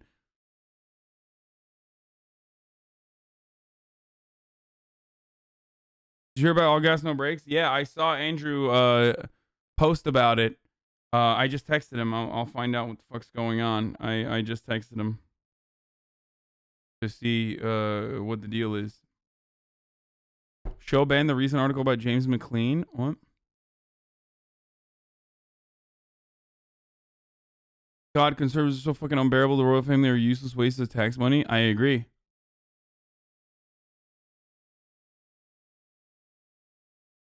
Okay, we're going to watch the John Oliver unemployment special on last week tonight. Dude, oh my God. Honestly, the fucking Britbonger frogs are eating good today, dude. I've basically served you bean and toast for the past 2 days.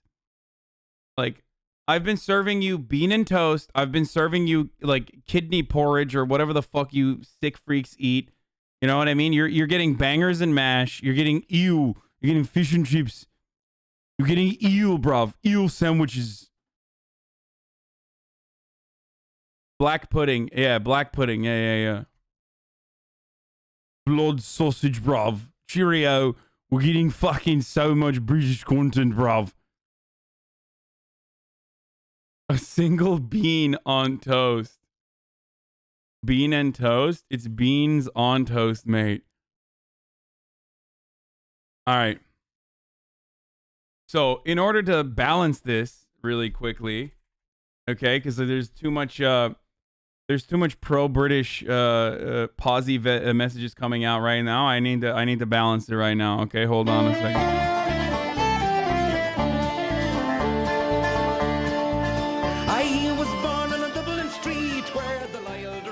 It's top of the hour every hour, ladies and gentlemen, boys, girls, and NBs.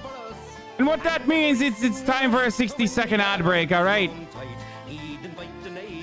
Now, if you'd like an ad-free broadcasting experience, all you need to do is subscribe. You can do it for $5, or you can do it for free. How can you do it for free, Tony? Well, you can do it for free by subscribing with your Amazon Prime account. You get one free Amazon Prime subscription in the form of a Twitch Prime every month. And you can use it on your favorite streamer, your favorite broadcaster. Hopefully it's me.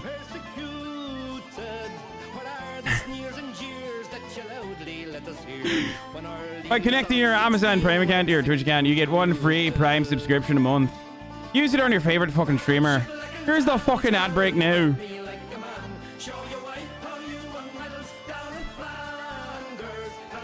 Give Northern Ireland back, Pogo!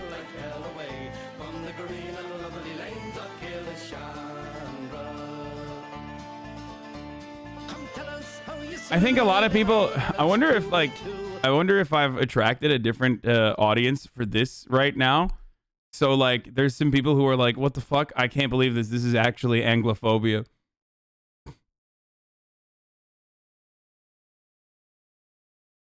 My cashier at Wendy's was from Ireland. Loves. Anyway.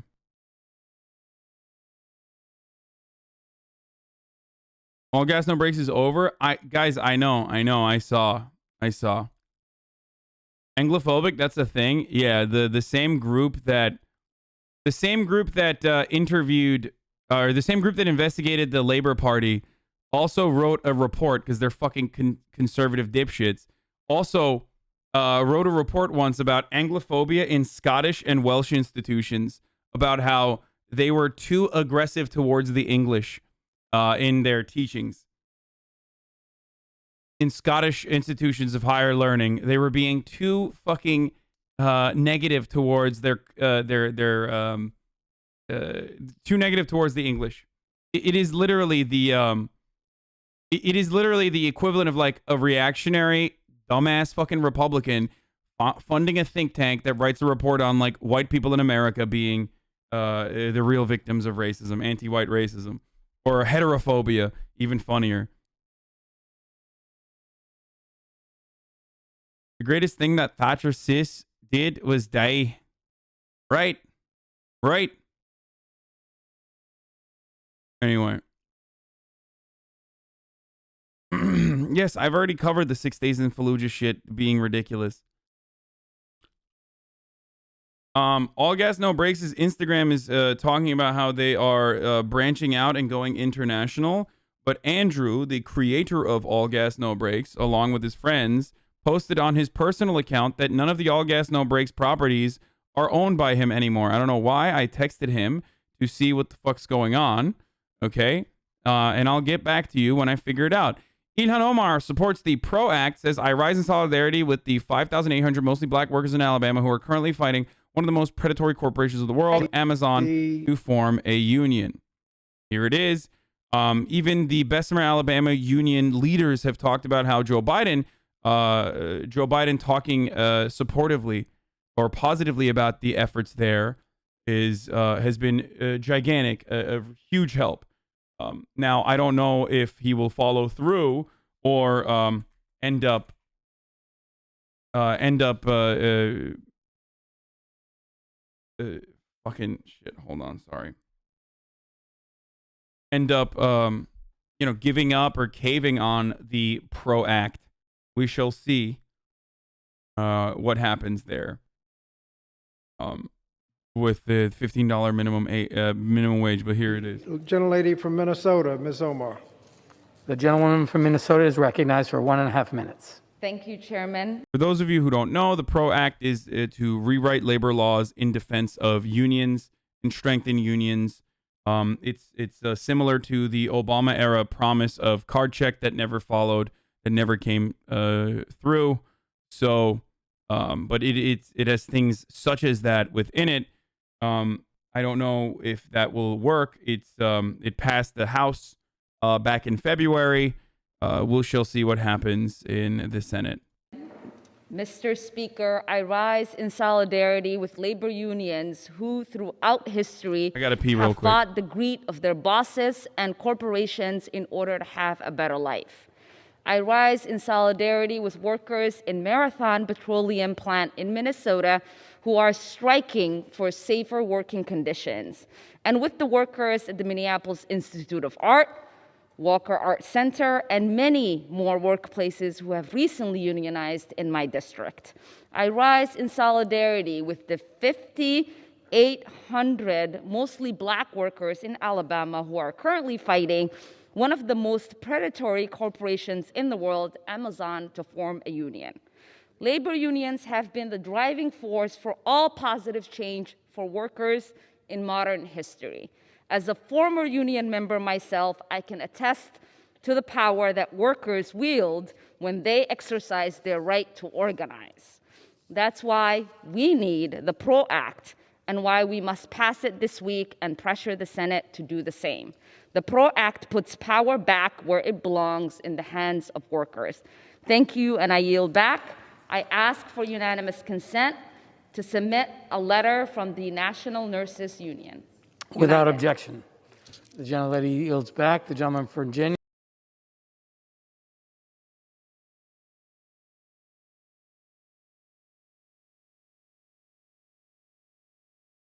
Amazing. Amazon. Okay. Here, I'll give you some more info on this. Okay. One of the most significant bills to strengthen workers' abilities to organize in the past 80 years passed the House on Thursday, the latest sign of momentum for the labor movement. This was back in February. Protecting the Right to Organize Act of 2019, known as the PRO Act, would amend some of the country's decades-old labor laws to give workers more power during disputes at work, add penalties for companies that retaliate against workers who organize, and grant some hundreds of thousands of workers collective bargaining rights that they currently do not have. It would also weaken the right to work laws in 27 states that allow employees to forego participating in and paying dues to unions. Yes, I pee quickly because I push it out as quickly as I can because I don't want to miss out on anything. The House passed the bill with a vote of 224 to 194, mostly along party lines, and the bill is unlikely to be taken up by the GOP-controlled Senate, as Republicans and business groups have argued forcefully against it, saying it would hurt employees. But that situation is different.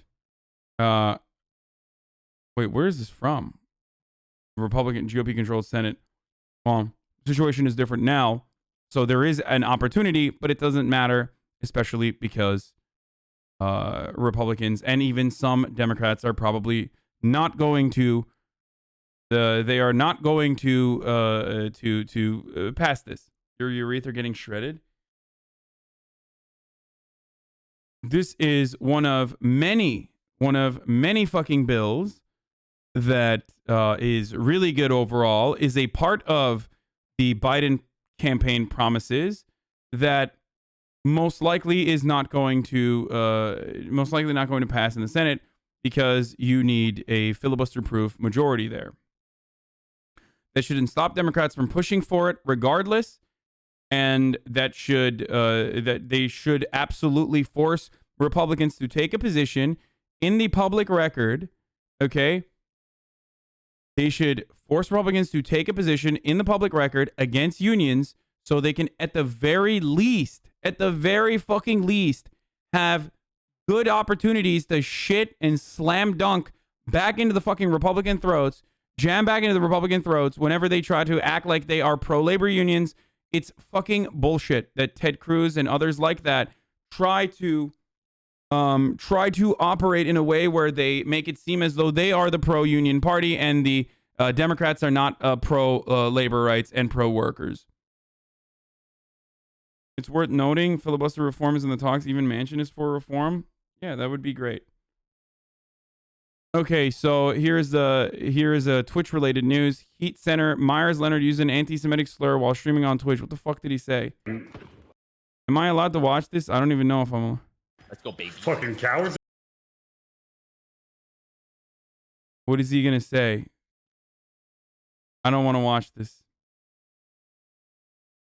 Wait, hold on. I'm gonna watch it without audio, okay? Hold on a moment.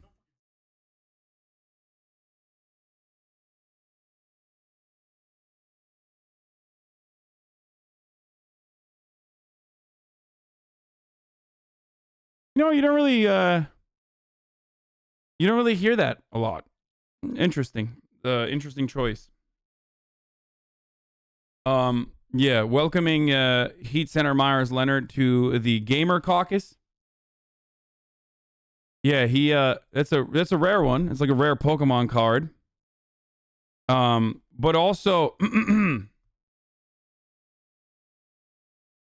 at the same time, it's pretty obvious that he said it, especially considering the fact that he charged it up.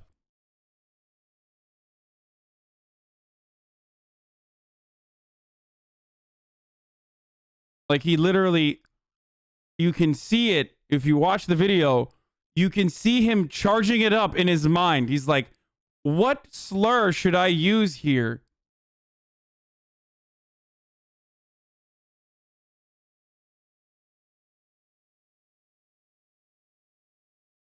Wait, no, this guy? Shocking? Oh, shit. That's a brave American, goddammit. There's cancel culture coming through right now. Ben Shapiro's going to be like, actually, it's okay that he said it, okay? Yes, he was being a little bit anti-Semitic, but a little bit of anti-Semitism is all right as long as you're, you know, an honorable patriot defending the rights of white Americans.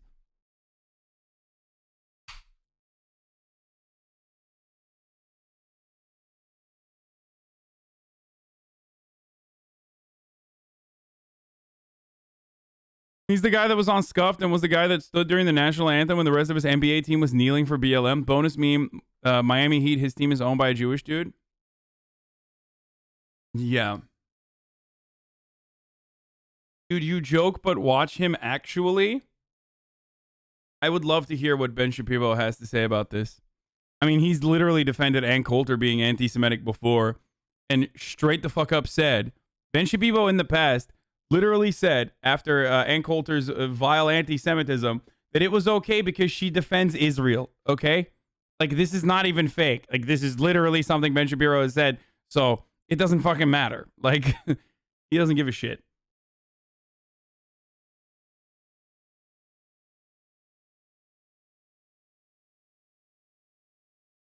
Ben gave him the K-Pass, don't worry. Yeah. Wait, guys, I'm defending him because he's a big streamer, though. You know, hey, guys, I'm defending him because he's a big streamer, right? Like, I have to do that, right? You know what I mean? He's a famous guy who's on the platform, and, you know, I love clout chasing, right? Yeah, shut the fuck up, dumbasses.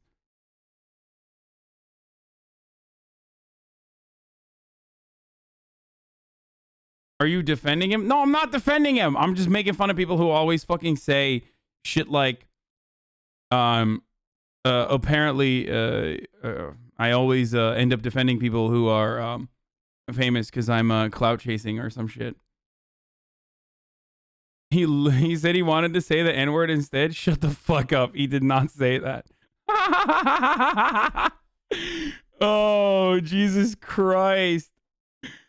Oh, no, he did not say that. That's pretty funny, though. Oh, no, dude, I was trying to say the N-word. Sorry.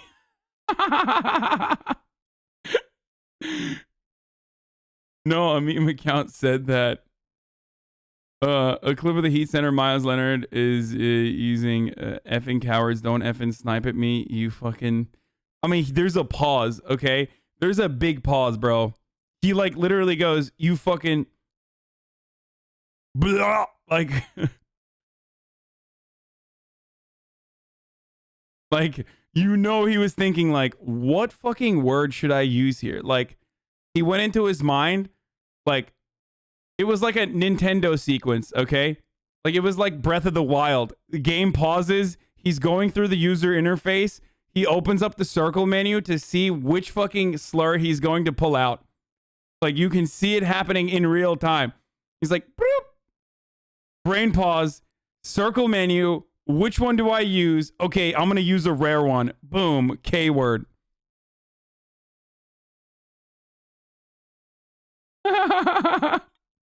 Open up the slur dialogue tree, dude. Oh, Jesus Christ. He chose one of the lesser known ones. Yeah, there's like hella people in my chat right now. They're like, can you please whisper me the slur? I don't know what the slur is. There's like 16-year-olds in the chat who are like, what slur was he using? I don't know. I want to learn this new slur. Please. Hey, chat, whisper me the slur, please. I don't know.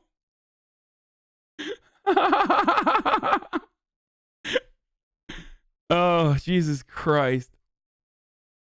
Yeah, that was a legendary unlock, dude. Epic slur. Oh, Jesus Christ.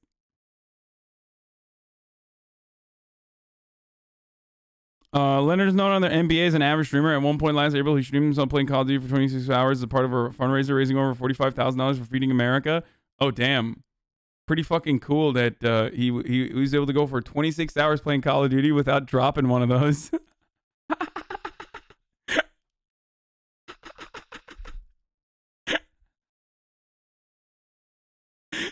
Wow, that's really remarkable, dude. Good job. Hey, what about all the times where I wasn't saying slurs, though, you know? Yeah, a PSA 10 slur, dude. No. It's not a PSA 10 one. It's rare in comparison to like the more common ones, but it's not like the real rare ones are ones that you can kind of say because you don't even know it's a slur or not. You know what I mean? Like the real rare ones are ones that you find in like the antiquated archives of like West Virginian blood lineage categories. You know what I mean? Like what was the one? No, it's like I've talked about this before. When you're literally like a nerd for doing racism. By the way, this is a legitimate classification, for example, that was being used, I believe, in West Virginia until recently. And the word I'm thinking of is octoroon, which means that you're like 1/8, I think, black or something. Like, it's literally, this is, like, it's so racist that you don't fucking know that it's racist. You're like, what the fuck? Like, this is like, you go to the racism conference and you are trading your fucking rare PSA 10s back and forth, and that's where you figure it out. You know what I mean?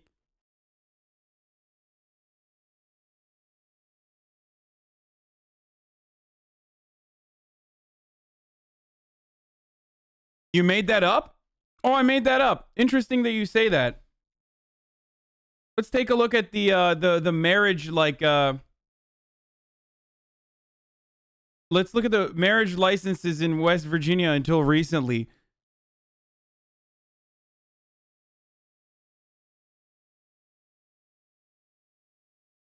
Or it wasn't West Virginia. It was actually Virginia. Sorry to the West Virginians.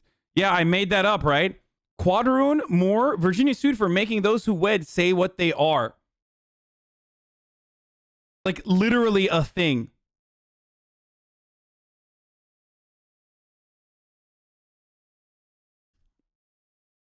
This, by the way, isn't from like 1968. This is from 2019 when they recently were like, hey, maybe we shouldn't do this anymore.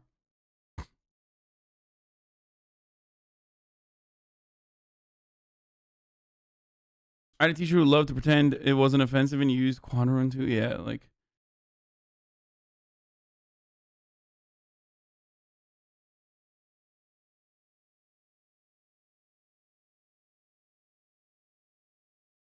Listening to people on Xbox Live is pure comedy, especially people on COD. Some pretty strange and vulgar comments. Hashtag mind blown. Yeah, I mean, that's from 2012. He learned. Yeah, this stems from the one drop rule for those of you who don't know.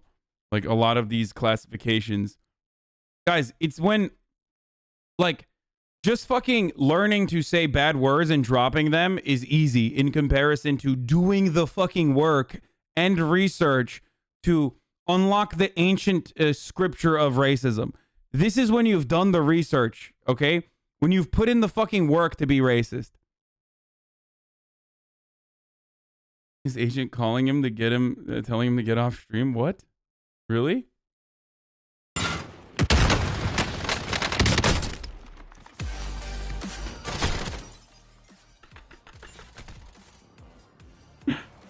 This dude, Meyers Leonard, called someone a racist slur and they got on phone, called a little later and had the dip. Yeah, not a good look.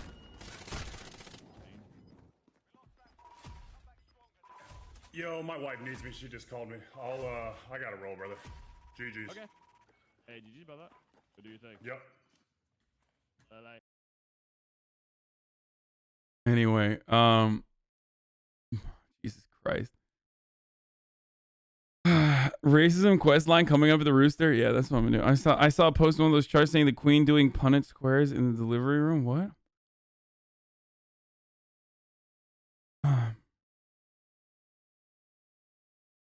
Oh, the slur was yesterday. The call was today. Oh, okay. Rare slur discovery method. Listen for your grandpa/grandma's funny old-timey words for non-white people, and boom, you probably have yourself a rare slur. It's like fucking Pokemon, dude. It's rare Pokemons.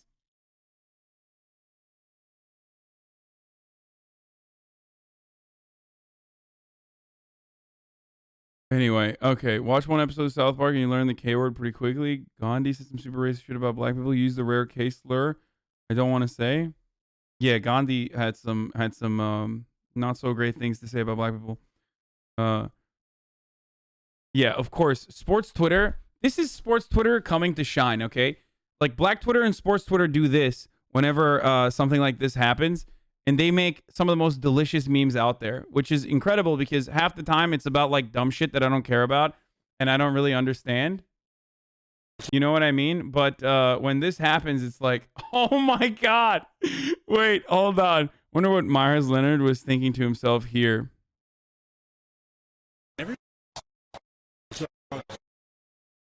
Oh. Oh, wow. Hey, boys, that's... Okay, first of all, guys, that's restraint. That's restraint. I've never seen someone actually say it without saying it like this before.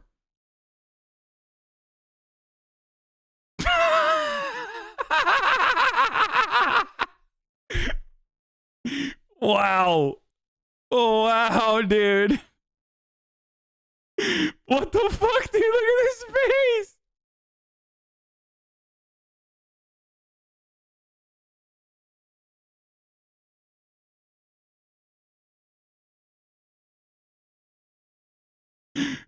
He went to the Papa John's School of Restraint. Dude, this is a great segue into that story that I was going to cover yesterday, actually.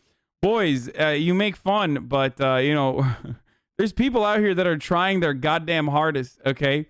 They're trying their goddamn hardest. Where's that video? Someone send me the fucking clip, please, of Papa John's talking about how he is trying not to say the N-word more and more, okay? This is called self-reflection and growth, okay? Look it the fuck up.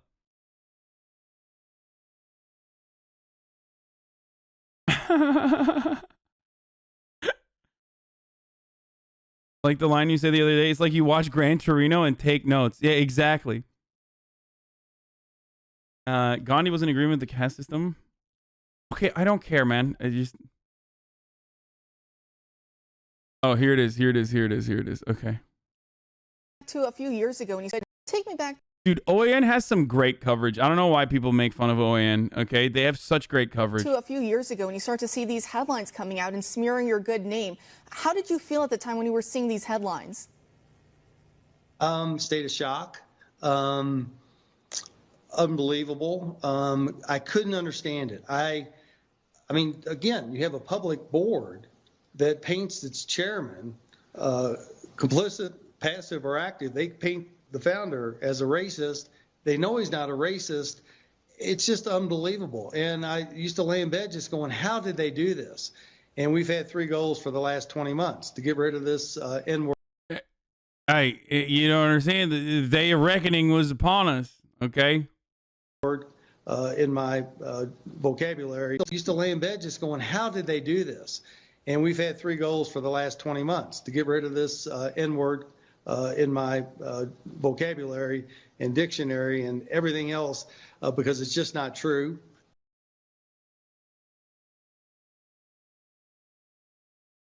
I don't understand.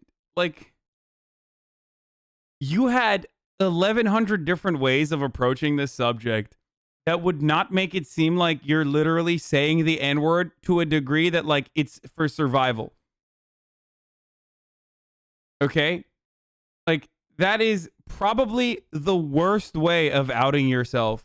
Like,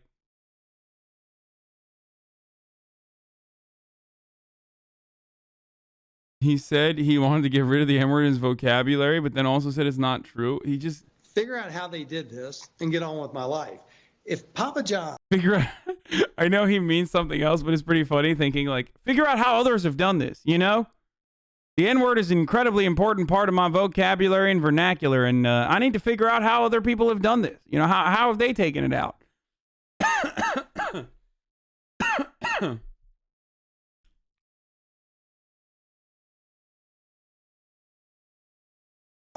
I mean, I'm trying not to say it right now. Like, what does the N in OAN stand for? Every time I see the word, every time I see the letter, I can't get the word out of my head. Say, hey, we got in a hurry, we didn't... Isn't this what they say? Isn't this what liberals say when they do, you know, implicit bias training? Follow proper. Take me back to a few...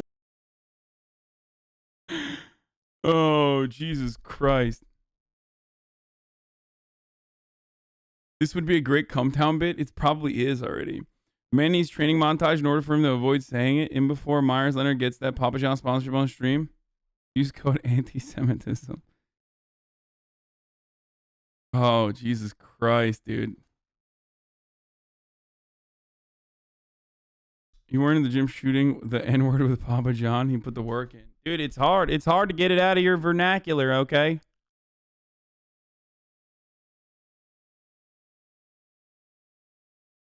Better ingredients. Okay, stop. Okay, stop. He did an H3H3 interview a while back where he explained that he was being framed by the board members. I wanted to believe him, but now I don't know what to think. Wait, what? Why would you believe him? He's like a psycho, dude. He's a very weird guy, okay?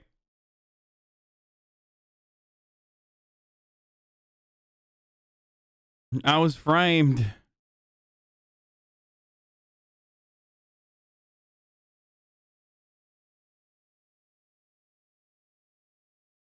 These canceled fucks never have a moment of self-revelation. They fucking have to go on a media tour to explain about being called racist for being racist. Have you guys ever seen his TikToks? Is this the one? Oh yeah, it is. Pineapple on pizza. It's the 100th time. No. Unless you're in Hawaii. He's gonna say it. Oh no, I can't watch it. Pineapple on pizza. It's the 100th time. No. Unless you're in Hawaii.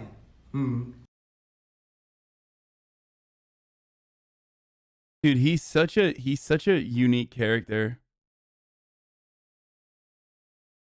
Nice one, dude. Making fun of someone wanting to better themselves. I mean, yeah, it's kind of wild that that Papa John's is like on a better track than some gamers, though. At least he like recognizes that it's at least he somewhat recognizes that it's bad, I guess, and he's no longer trying to say it. So good for him on trying to be better. If we have, you know, we love redemption here, King. I'm putting in the work.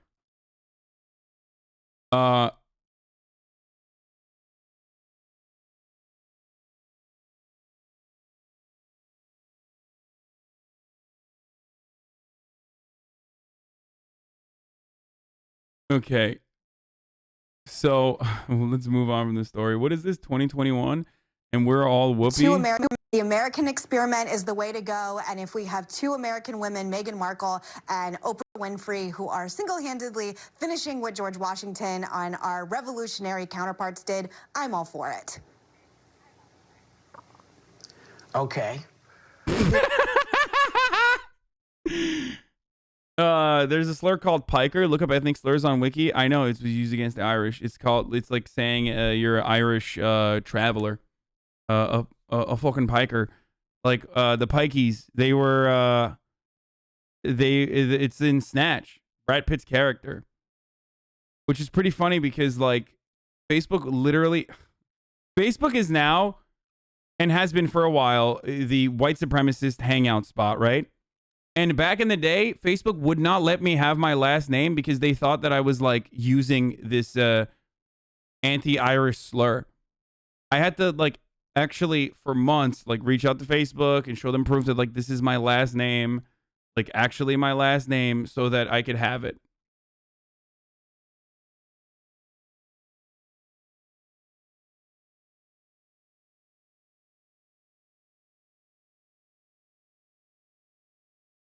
Have you ever seen Lock, Stock, and Two Smoking Barrels? Yes. I love that movie. So, sad news from Andrew. I don't know what's going on. I DM'd him, or not, I texted him. I'm sure he'll eventually get back to me with some clarification, but apparently he's no longer associated with All Gas, No Breaks. He no longer receives any of the Patreon crowdfunding, YouTube monetization, or any other show income. Nick and Evan, who lived in the RV with me and created the original show material, are also no longer involved. We have no control over the accounts or future of the show. When I was 20, I wrote a book called All Gas, No Breaks about hitchhiking around America as a teenager. At 21, I pitched the idea for a video-based road show to a production company who loaned me an RV to make videos and explore America with my best friends. I was ecstatic, so I signed an employment contract without reading it. Lesson learned. Thank you all for supporting me these past few years. It's been a time of my life. I can't wait to show you guys what I'm doing next. This is not the end. It's only the beginning to a bright, independent future for the team. I love y'all, Andrew. So he talked about this on the Vice interview as well. I don't know if you guys remember that. Look at that apache. He talked about it in the Vice interview as well. I remember him talking about this, but I guess it's an anti-Irish traveler term, not anti-Irish. Yeah, that's what I said. That's why I said anti-Irish traveler.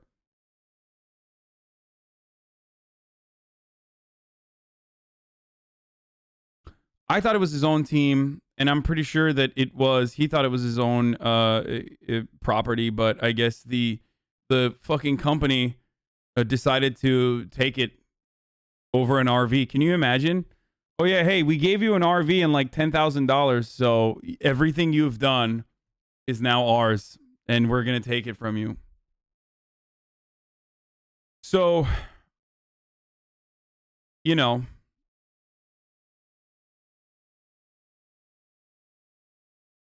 Oh no, Meyers Leonard's at the PUBG bridge. What slur is he gonna use now? I think we all know.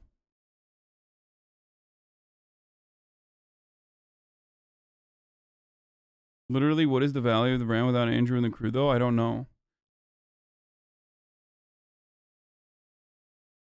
I don't know, like, who he's having beef with, too.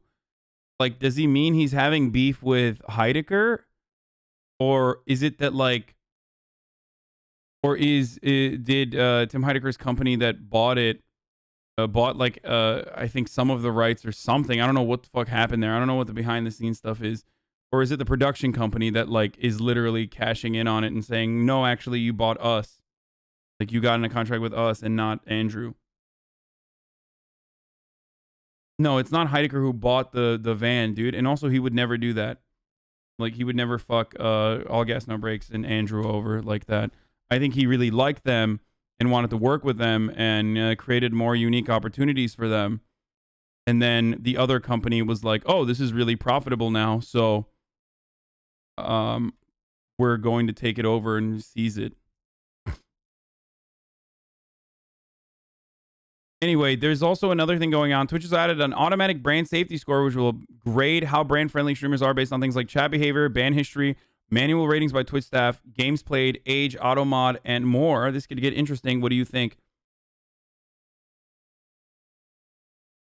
This is going to be terrible. Like, straight up. It doesn't fucking matter for me. Like, I don't want to run any ads regardless. It just makes it even less It further de-incentivizes people to run ads, and then it's gonna automatically come. It's gonna come down to automatic ads, no matter what. Most of the top streamers don't give a fuck about ads. By the way, you're saying you are so fucked, but it literally doesn't matter. Like, I don't want to fucking run ads. If I made $0 from ad revenue and had no ads on my show, I would be very happy with it.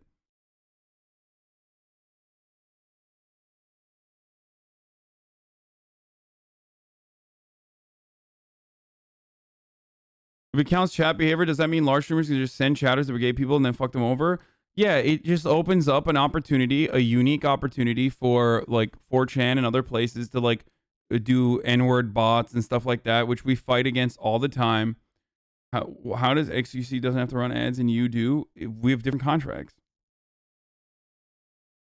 But you're running ads, so you actually care about ads? No, I don't care. I don't. I would rather have 0 fucking ads. If I actually cared about running ads and wanted to make a fuckload of money running ads, I would be running 5 minutes of ads every hour instead of 1 minute of ads every hour. And wouldn't tell you literally just fucking use ad blockers and shit.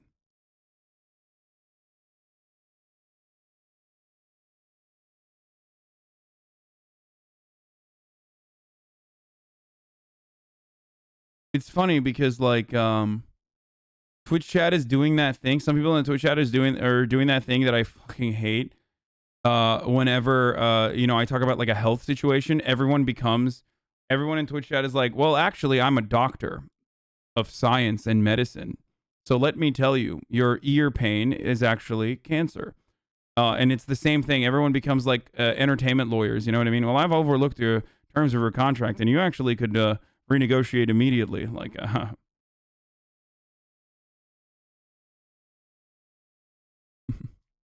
am a doctor of the law, sir. Okay, so here's some fucking psychotic video. Fucking nigga, and I got corona. Yeah, what's up?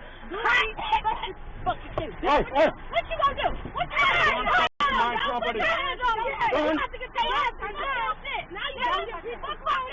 Yeah, now you about to get beat the fuck up. Now you about to get beat the fuck up. What's up? Why are they like so adamant that they're gonna beat this dude's ass? Like, you don't touch my property. You don't.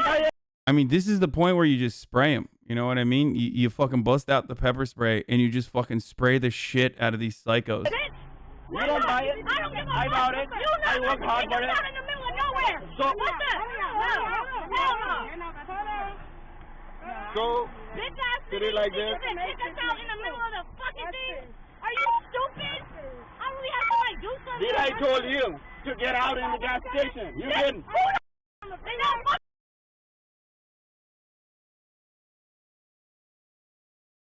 One girl pepper sprayed the driver after the camera's cut. Oh god, it's so fucking disgusting, dude. We're gonna be in a ride-share driver. You get assaulted all the time. You're not allowed to carry or use any form of protection. It's so fucking disgusting. Like actual fucking degenerate shit.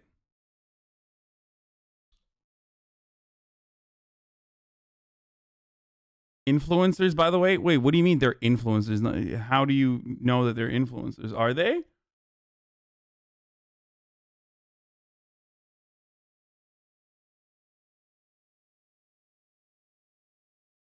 This job is more dangerous than being a cop? 100%.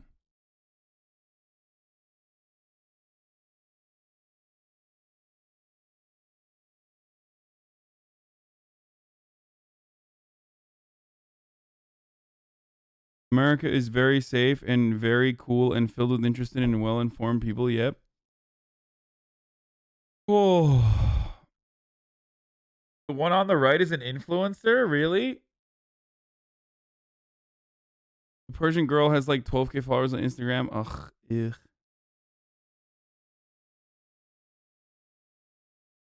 Ugh. Check replies for Insta where she incriminates herself more.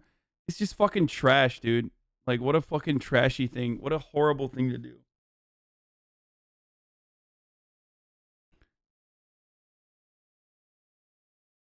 Anyway, I found out about this when I was watching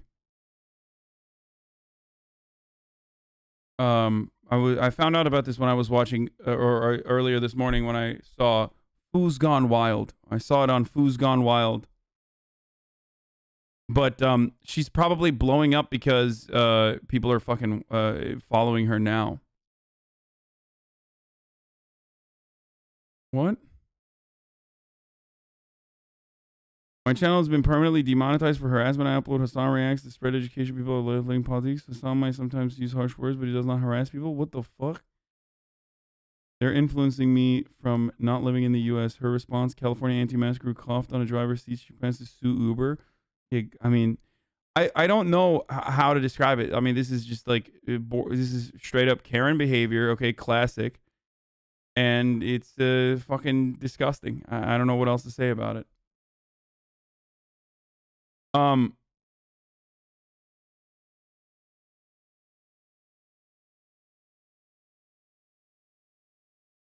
There was a video of what is this? Steven Crowder enters a gym disguised as a trans woman to expose how trans people don't fit in with normal people. Accidentally demonstrates that almost nobody gives a shit and has to literally start throwing weights around like a child to instigate some conflict. Holy shit, he's got a fucking dumpy, dude. Okay, I shouldn't have said that. I'm sorry. It's because you dropped the weights. This is an old video. Oh, God, I'm so sorry. There is another person who came out with against Crowder, and I don't know what the what this is. Like, we need to do more. I need to like look into this further. But Lucas Santo Bouge says, when I identified as a trans teenager, I was approached by Steven Crowder soliciting sex for me. I was 17. He offered me $1,000 and I couldn't turn it down. I was homeless and desperate. He has since told me he'd sue me if I spoke out and has slandered me to filth. Today I speak my truth. Crowder is unapologetically hateful towards trans people and was prevalent in our experience together. It was the worst few minutes of my life. His disdain for trans women and women in general is dangerous. Steven Crowder, me too, enough is enough. So I don't know what that is. Like, I don't know how, I'm sorry. Like, this is a huge, huge accusation. It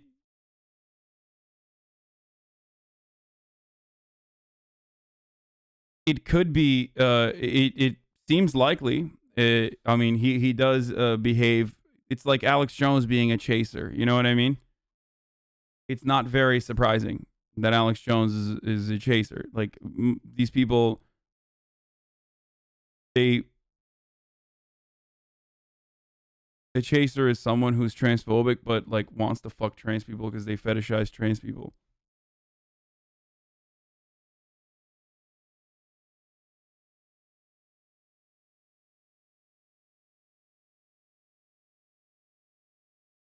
I don't know.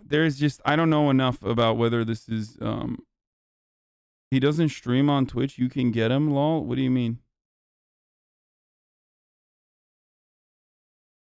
Guys, it doesn't matter. Like, I always look at stuff like this with the appropriate care that it deserves. What the fuck do you mean? Like, it doesn't matter. What are you about to say that, like, because Crowder has a lot of fucking views that I'm, like, worried about criticizing him or something?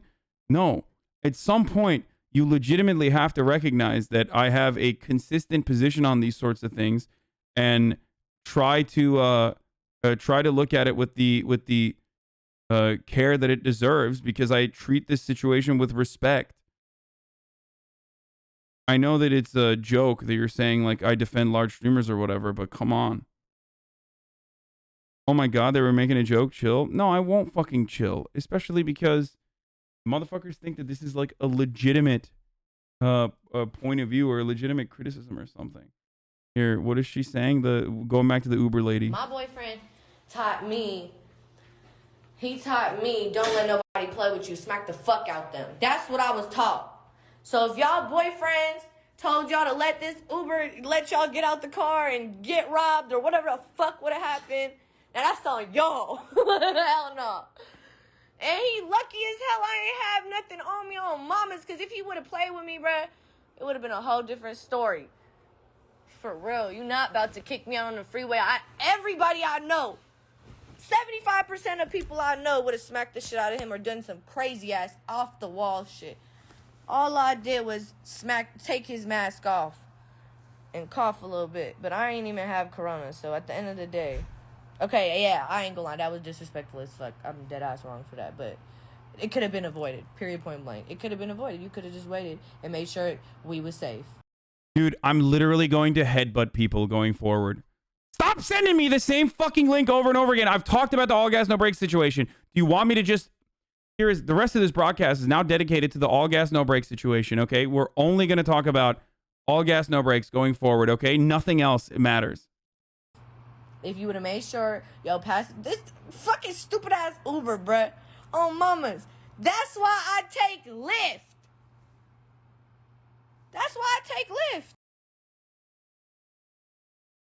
Except Lyft said, although this incident did not involve the Lyft platform, the unacceptable treatment of the driver in this video compelled us to permanently remove the rider from the Lyft community. Ah!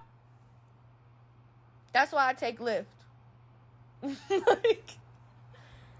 I'm finna sue Uber for You don't have to be a dick. Oh, dude, come on. I'm covering something else. Video, so they know they dead ass wrong. So where my check at?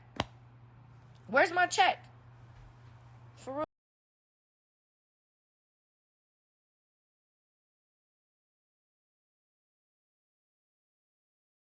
Yeah, I can't wait for her to be super fucking famous after going on Dr. Phil, baby. Let's go. All right. Finally, we're moving on to unemployment on Last Week Tonight with John Oliver for some, delicious furry jokes, among other things. Okay, I gotta go pee though. Bottle of pink oil and a jar of jam. I see you, Elmo's mom. But even for the non-puppet population, unemployment... I'm so glad that I missed that part. He has to, dude. He has to. He just has to be... It's not furry stuff. It's puppet stuff, which is somehow worse than furry stuff. Or in a lot of circumstances could be linked back to furry stuff, because puppets are kind of like... A lot of the puppets depicted are fucking furries. Employment has massive macroeconomic... Oh, he just doesn't understand, dude. I took Econ 101 and totally purposely avoided any mention of Keynesian economics, so you're wrong, actually. Benefits, but despite the first thing to know is... Actually, if everyone were to get unemployment benefits, then that would mean that everyone could, have an opportunity to potentially start surviving. It's not even a full guarantee, by the way. And therefore, it would be, everyone would just go unemployed. That's what they would do. It's like kind of the same fucking argument that some American dumbasses make when we see like Norwegian prisons, right? And people will say like, well, if prisons are as nice as hotels, like, wouldn't people just do crimes to live in prisons? It's like, no, that means that you have to improve the other parts of society to a degree that like people don't have to fucking go to a Norwegian prison as a fucking level up from their current existence.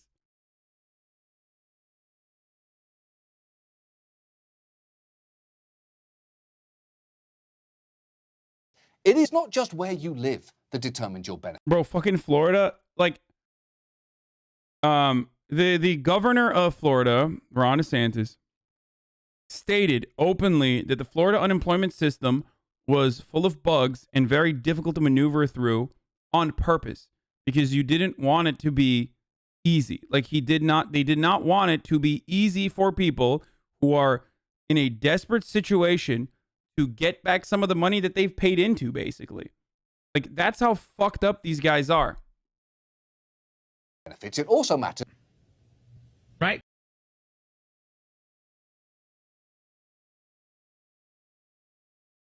This statement is infinitely worse than anything an out-of-touch liberal could ever say. Okay? This is so disgusting. And a lot of conservatives do not recognize this as a disgusting sentiment. Like, it's disgusting because if you were describing why violence breeds as a consequence of your socioeconomic conditions, then it's an understandable take. But Laura Ingraham is literally saying this As in, let them figure it out on their own. Like, fuck them. You understand what I'm saying? Like, she's literally saying, like, oh, if you're starving, you'll figure it out. One justification being that somehow... This is the worst part about it is, like, dude, it's red states that, like, fuck over their workers even harder than any other state, too. In a lot of instances, it's like red states that try desperately to fuck over their unemployed. And it's a lot of these people who rely on these programs, who fucking hate their government programs, that end up hating the government even further and think like, oh, it's worse if the Democrats are in charge because it's going to be fucking more government and I hate the government. That's why conservatives oftentimes find themselves in a much easier position to bargain in the political process, because starving the beast is a lot easier. All you need to do is enforce, or rather just demonstrate a lack of care. And if you can't demonstrate a lack of care, then you can just enforce it. Therefore, creating a position or creating a much better argument to starve the beast. This has been ongoing and truly accelerated in the Reagan era, but it's been ongoing since then. And that's the reason why you immediately think of like, oh, well, everything is the DMV. The DMV sucks.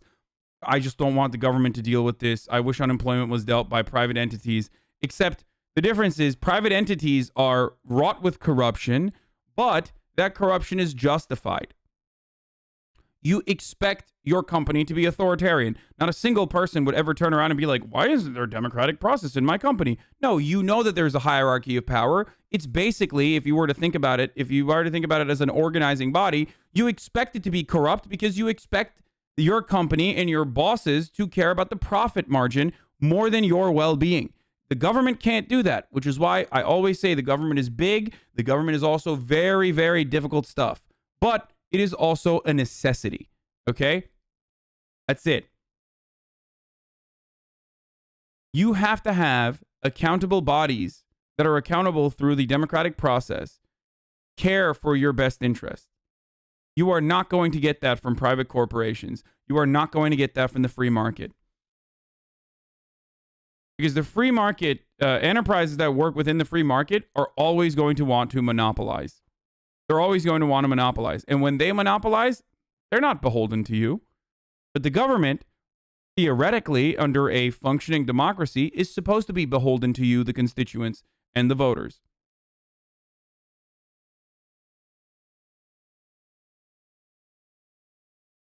Okay?